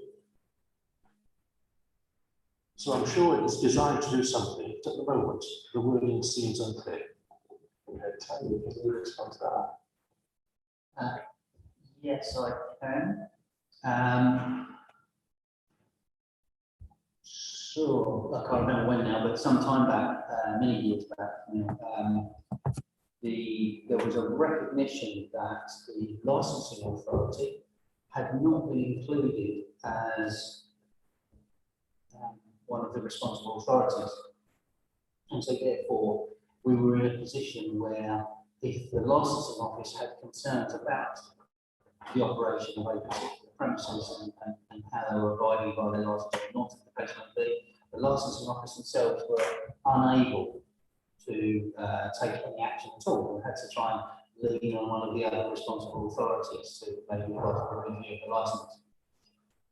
When the government amended the legislation to include the licensing authority, they also suggested, and I think it must have been in the guidance that was applicable at that time, the guidance said that where there are overriding concerns with regard to a premises that doesn't necessarily fall within the responsibility of any one of the responsible authorities, i.e. all the concerns weren't crime and disorder that would be dealt with by the police, or weren't all noise which would be dealt with by public protection, where there was just a load of stuff that was causing issues, then the licensing authority should take a leading role in trying to address those problems. And the first thing that they should do is to invite the license holder to some sort of mediation in order to allow all the responsible authorities to meet with the license holder and talk through with them the issues, and to see if by that process an improvement in the way the premises run could be reached prior to there being a review if it didn't. That's what that relates to. Okay, David, does that help?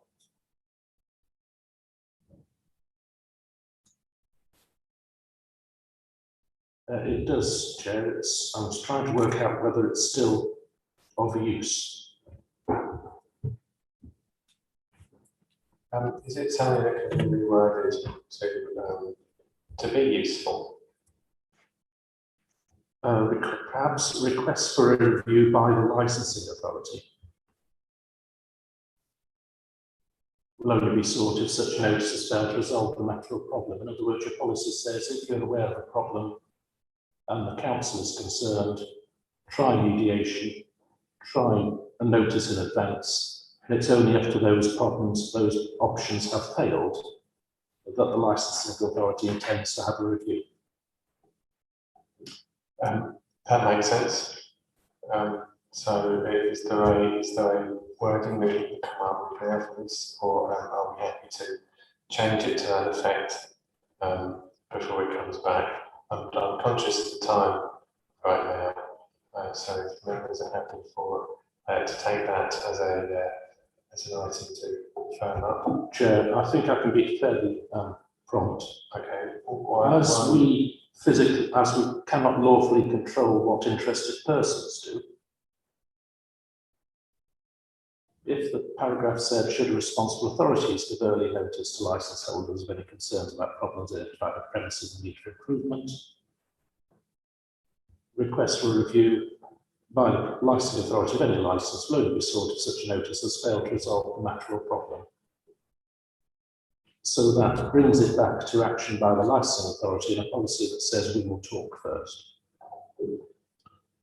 Okay, thank you. Up to again, nodding over that. Good, thank you.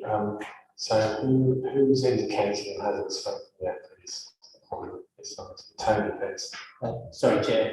Chris, have you got that amended wording? Not in detail. I've written it down. I will get it for that. Yeah, thank you.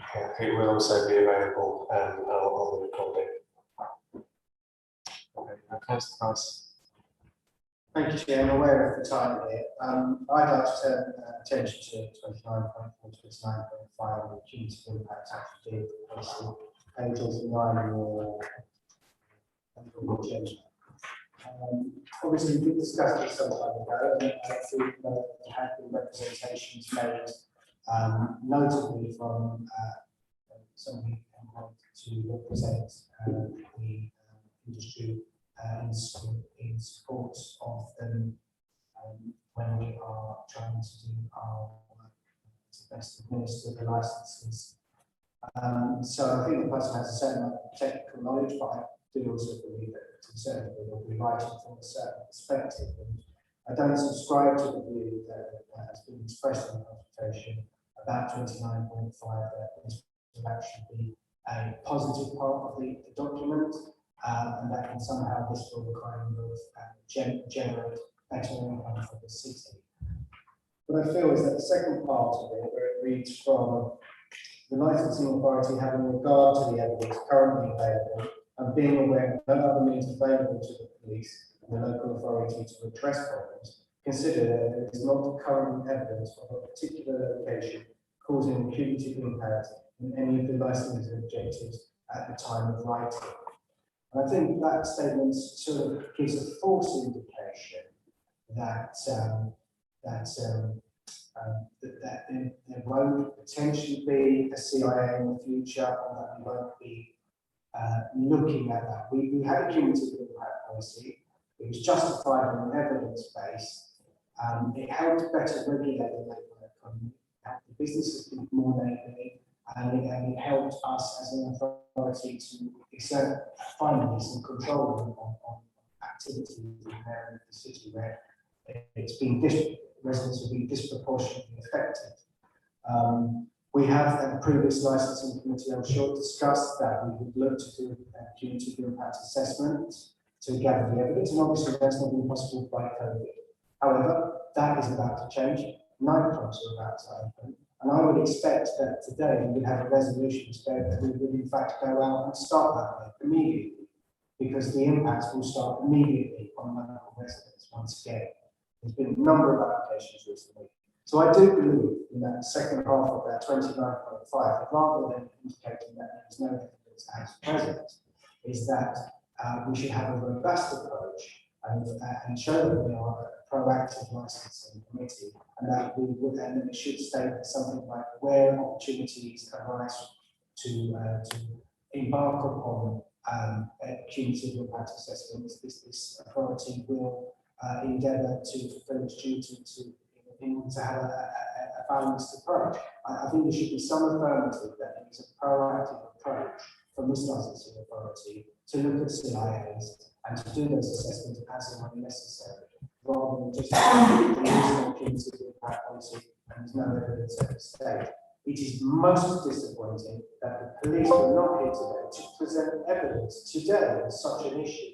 So we are stuck in this level without duty. I personally would not even endorse us recommending this policy today until we have looked at some of that evidence check. And I think that we should actually postpone the analysis. But I would like to see some potential way around a proactive approach to the CIA. Okay, I'll ask Tanya to come in on that. I understand there's a proposal to review this in 6 months' time. And 6 months following the date of publication, so when it goes through council. So there is some provision in place to have a look at this and potentially bring that forward and review it regularly. So there's no, we haven't dismissed the idea of a cumulative impact area. It is fair to say that some of the areas that we currently have are, the boundaries of those are contentious. Thinking about Rose Lane, for example, one side of Rose Lane is in the current or previous zone, and the other side isn't, and the premises on both sides. One has one set of rules, and another will be a new set. So you have got to have a cut-off point somewhere, and I think perhaps a review of this in 6 months' time is probably a good idea. I'm going to ask Tony to come in now, and then Councillor Thornton McAllister. Thank you, Chair. Just to back up exactly what you're saying, but this point was debated at some length previously by members, including Councillor Price, and on the top of page 90 of the report, Chair, exactly what you said has been incorporated into the policy. It says this committee will review the possible introduction at a 6-month interval from the introduction of the policy. It is set out there that the plea members as part of referees debate that does need looking at and needs to be kept on the agenda. Okay, so ultimately we are facing a situation where part of this previous zone is going to open up, nightclubs will be opened, and it will take some time for that impact to be really known. There are a few changes going on in the area as well, so there's a bit more residential. In fact, one nightclub has been turned into residential, to underline that point. Councillor Thornton McAllister. That's largely what I was going to say, and just to ask Councillor Price if that 29.6 addresses what he's asking for or not, essentially. And also, in reading out 29.5, Councillor Price read on 1, 2, 3, 4, 5, line 5, it currently reads, currently available and being aware of other means available. Councillor Price read it out being aware of no other means available, and actually I think that does make more sense, but the word no is missing. Should we be adding that in?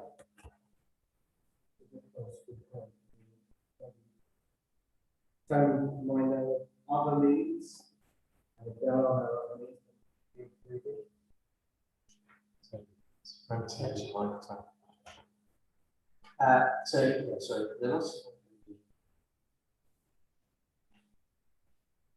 So essentially what they're saying is that there are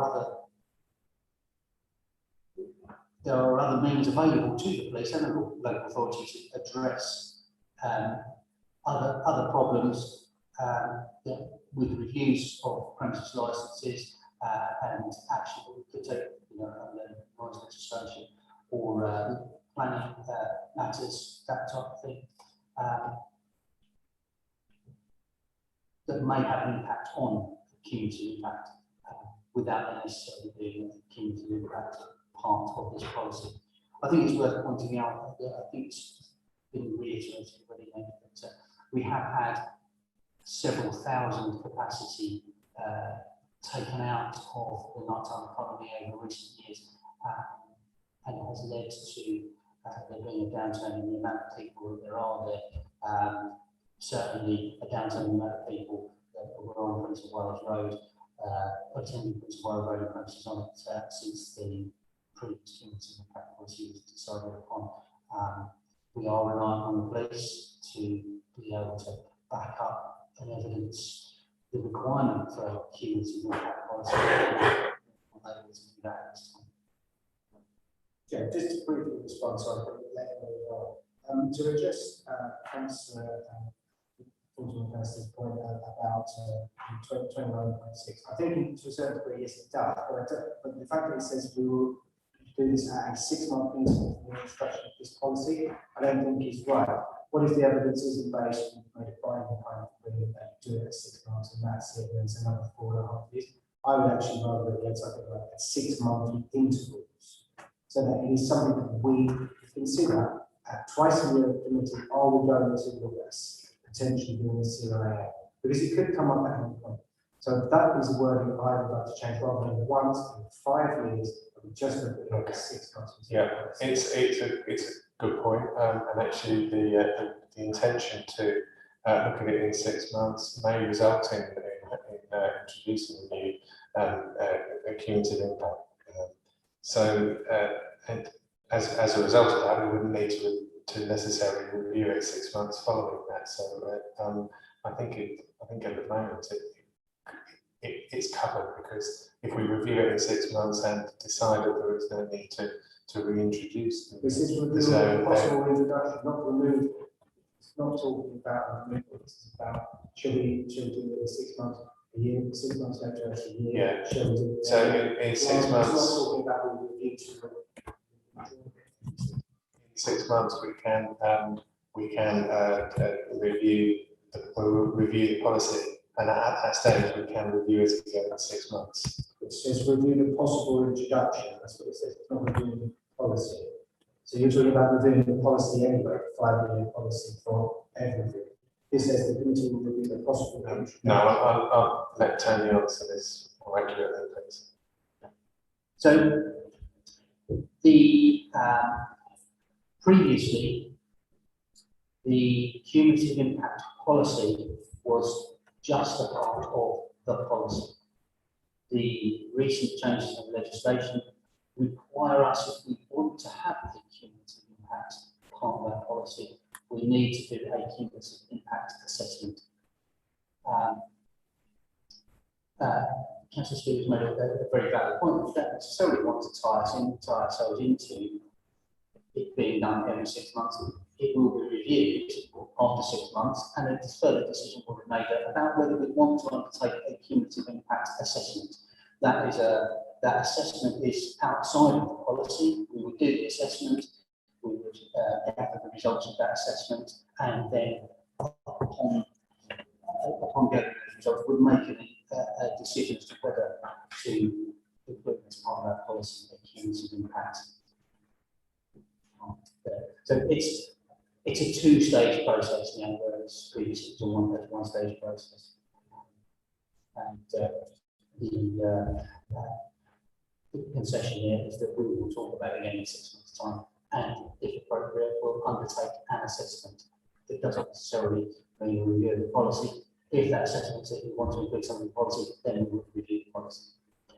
Does that satisfy? It's clear, absolutely clear as well to me. What I've said to me right now is that there have been multiple applications going in.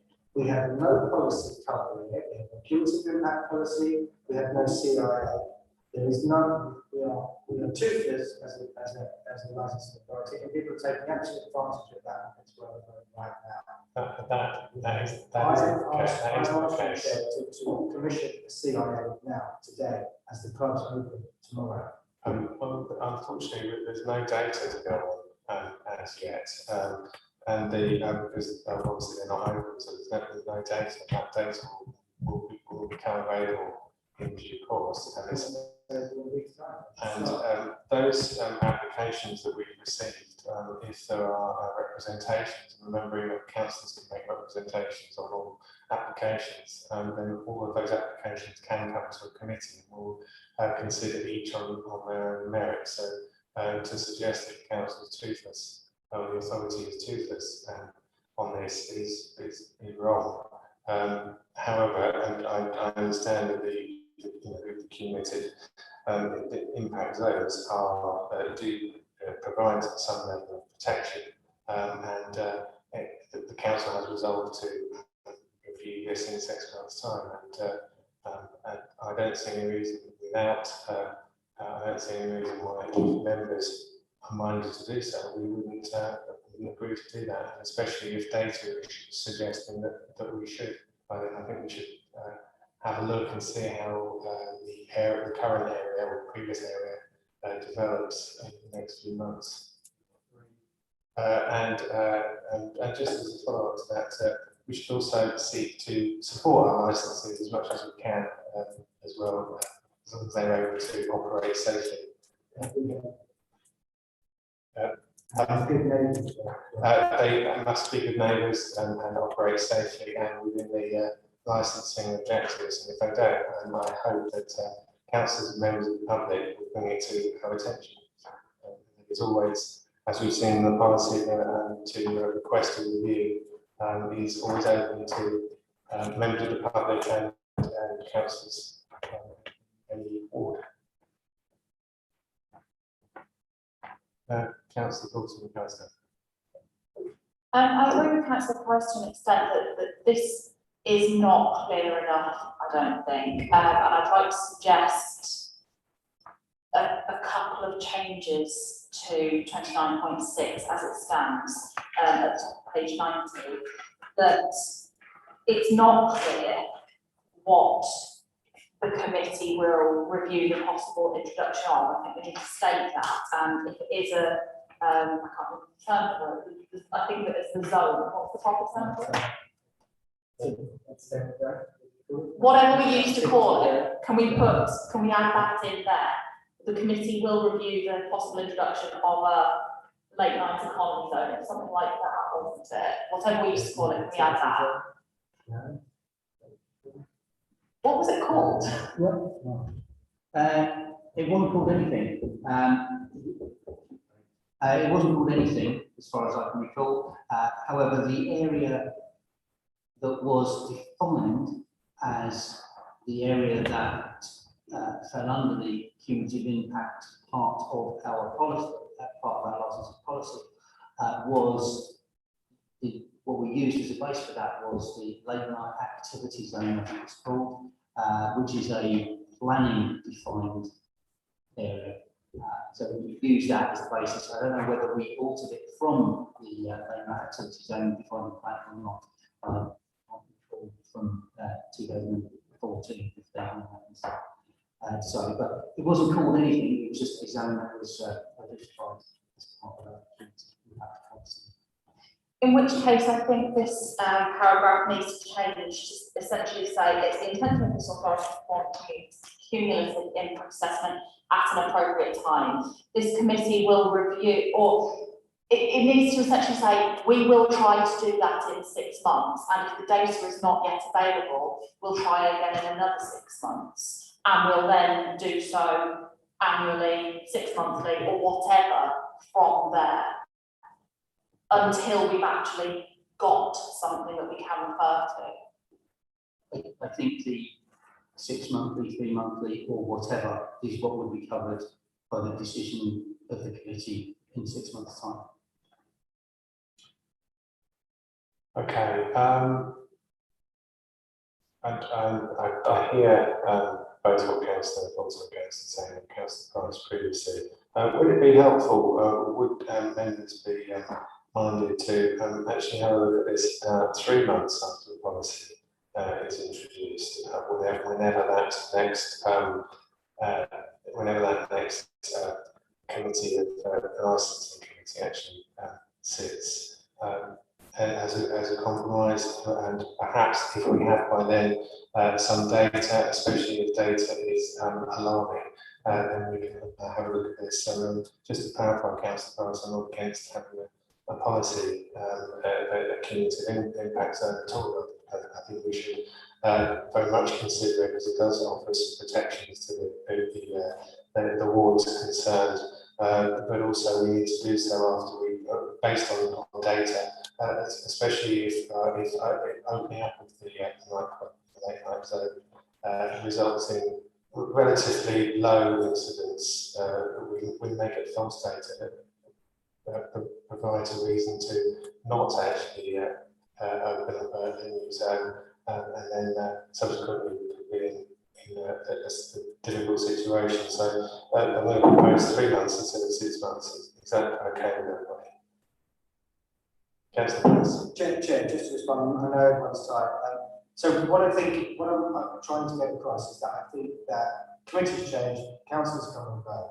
This is a 5-year policy. What I would like to see from that 5-year policy is that there is a commitment to making a CIA, looking into CIA, based upon when relevant data has been produced. Officers and police would be in a better position to be able to tell us if that data is 3 months, 6 months, 9 months, or a year.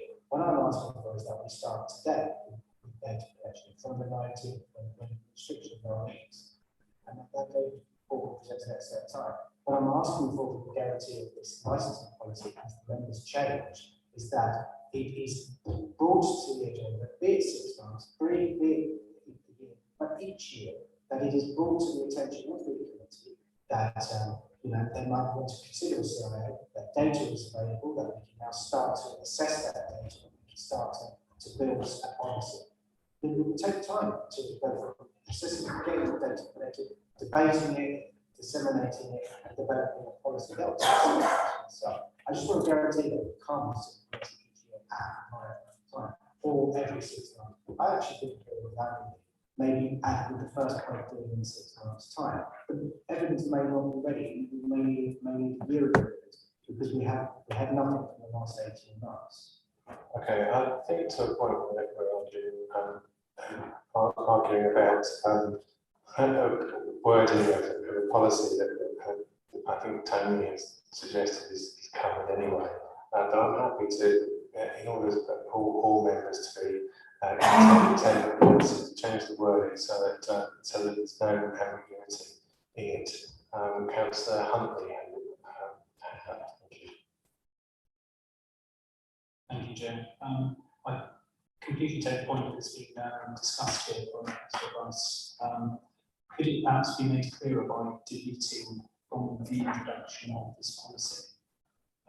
So we either have a sort of ongoing process of looking at this. I think at the moment, this does potentially suggest that within 6 months we look at this and then we don't come back to it again within that 5-year period. That, if I'm understanding it, that's where the ambiguity seems to be. Yeah, that could be an interpretation of that wording. So you could end with 6 month intervals and delete the rest of that line. And I'm happy to do that. I'm going to ask Tony in a minute, Councillor Paul McAllister first. But before, just it's 7 o'clock. We really should have finished a while ago. I'm happy to carry on, but I think we should probably wind up as soon as possible. There are only 3 sleeps till football.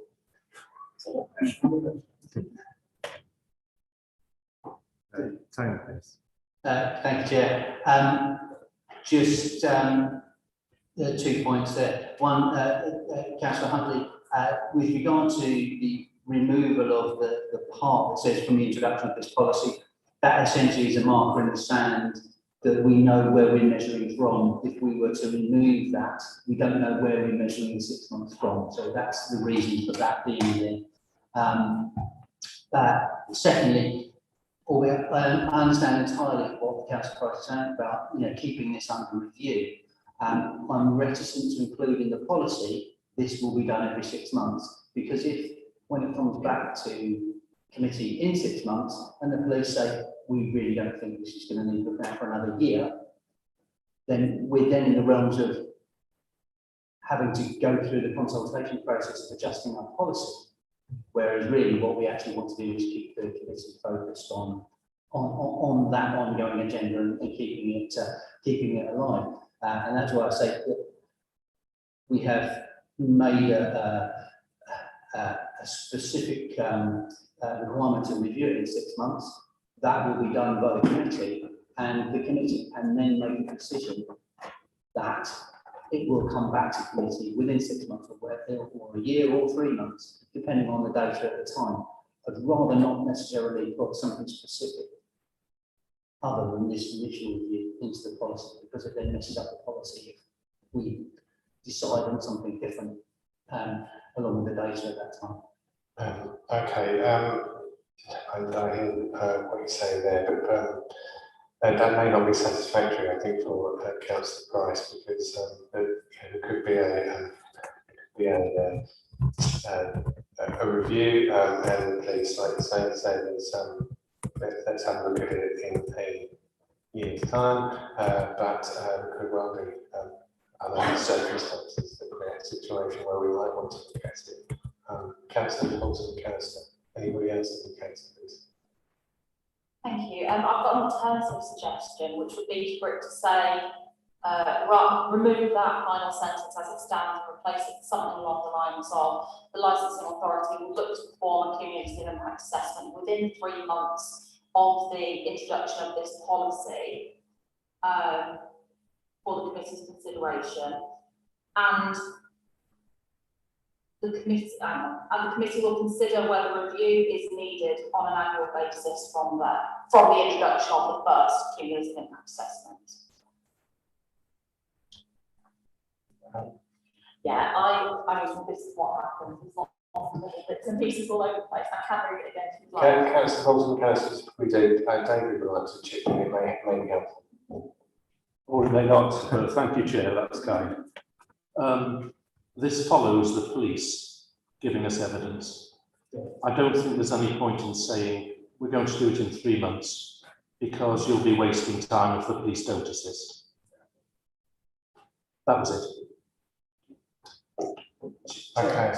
To respond to the points made by Councillor and by legal advice, that is why my point was to have a kind of an interval period of guarantee, something like annually, rather than 6 months, that it comes before the committee. So once in a cycle, in case if this cycle we get evidence, the police don't want to present evidence, there's no evidence, then that's something the committee needs to think about. But each year, the committee is reminded that it is interested in getting the information from potential CIA.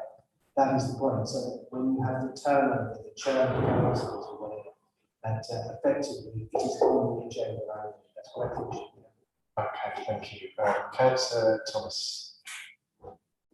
Just quickly, can we not just have something like and thereafter as needed? How would that work on legally for you, David?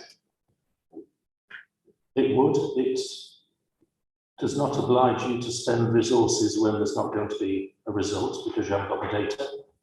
And it may be enough that it keeps ticking in the minds of the councillors. Thank you. Is everybody content with that? I can see everybody previously in agreement. Thank you. So if not, okay, thank you. Are there any other elements of this that the councillors would like to bring up before we Councillor Paulson, Thank you, Chair. I'm sorry, everybody. There's one thing I wanted to raise.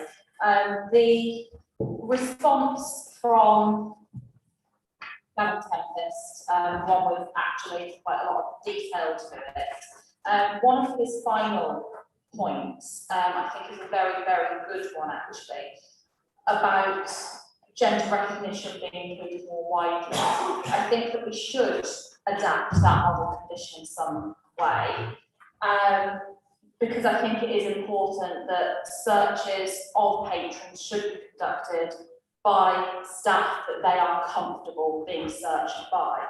I was going to suggest adding something along the lines of personal searches should be conducted by a staff member of the gender of the patron's choice.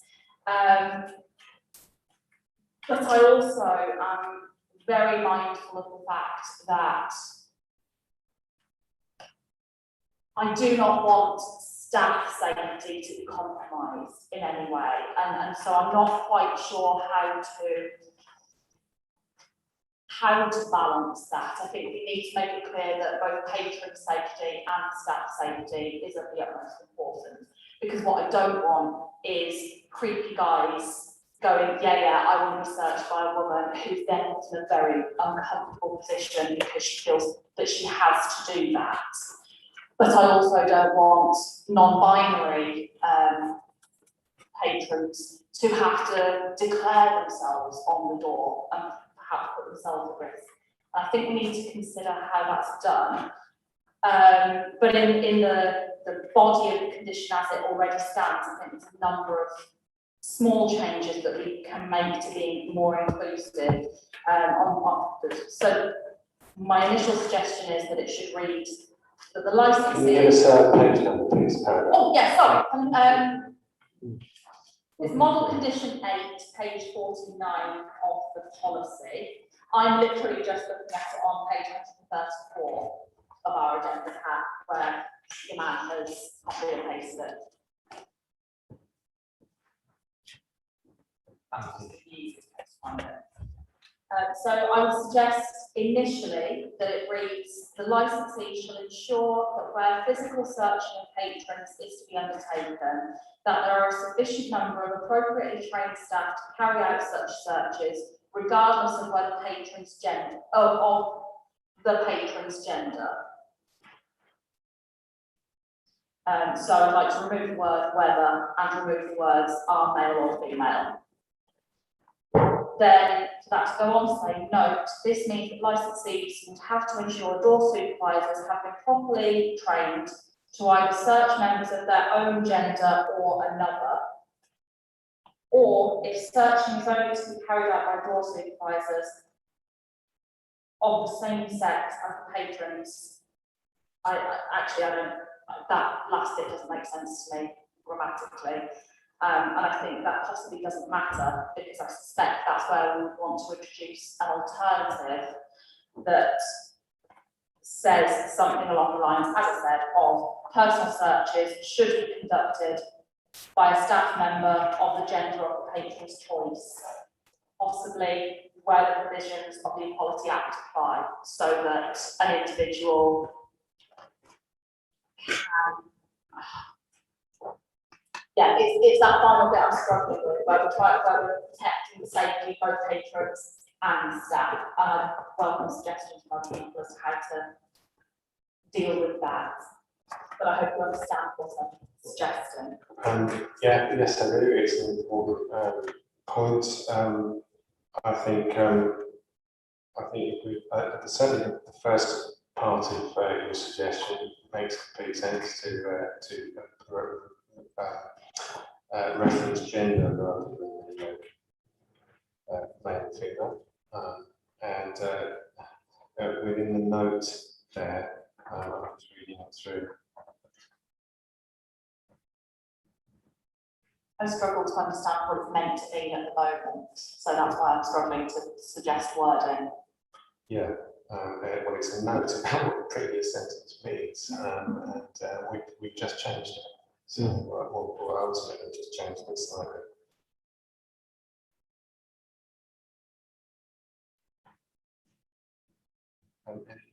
Members have any suggestions to tidy this up? Chair, it's an explanatory note. You've changed the thing it explains, so the explanation is no longer valid. I think you could lose the italics with the addition of the council's suggestion as to of the patron's gender. That job is done by what is, after all, only a model condition. Yes. Thank you. Members, you agree? Yeah. Okay. Councillor Thornton, is that satisfactory? No, not quite, because it doesn't address the choice aspect of what gender to be searched by. And I think that is really important while bearing in mind staff safety. So it's the flip side of the searching and searching again. Have covered by the same sentence.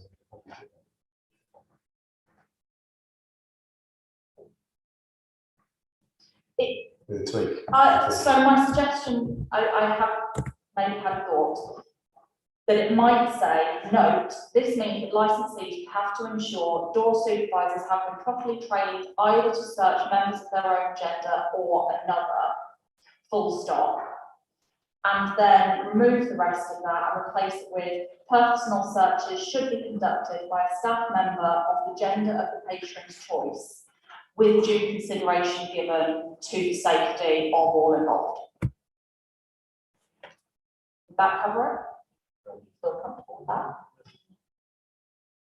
Yes, well, I think I'm personally comfortable with that.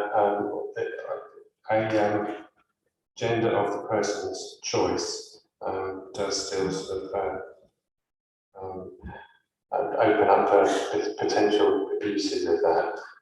Hence the with due consideration to be given to the safety of all involved. Yeah, I think that's the bit that might need tightening up. David, any suggestions, the legal view? The more clarity you give, the greater the difficulty is going to be on the relevant business, and the opportunities for, sorry, I'm thinking out loud and wandering off. If it's intended to introduce the power of a person being searched to say what gender the person they will be searched by, we don't want it in a note, we're going to have to add a second sentence to 8 model condition. Then I suggest that that final sentence be added before the brackets, but I think the first half of that bracket note is still important to be there, just the second half should come out. Okay. Would you be kind enough to read that again? My suggestion, yes, of course. The licensee shall ensure that where physical searching of patrons is to be undertaken, that there are a sufficient number of appropriately trained staff to carry out such searches, regardless of the patron's gender. Personal searches should be conducted by a staff member of the gender of the patron's choice, with due consideration to be given to the safety of all involved.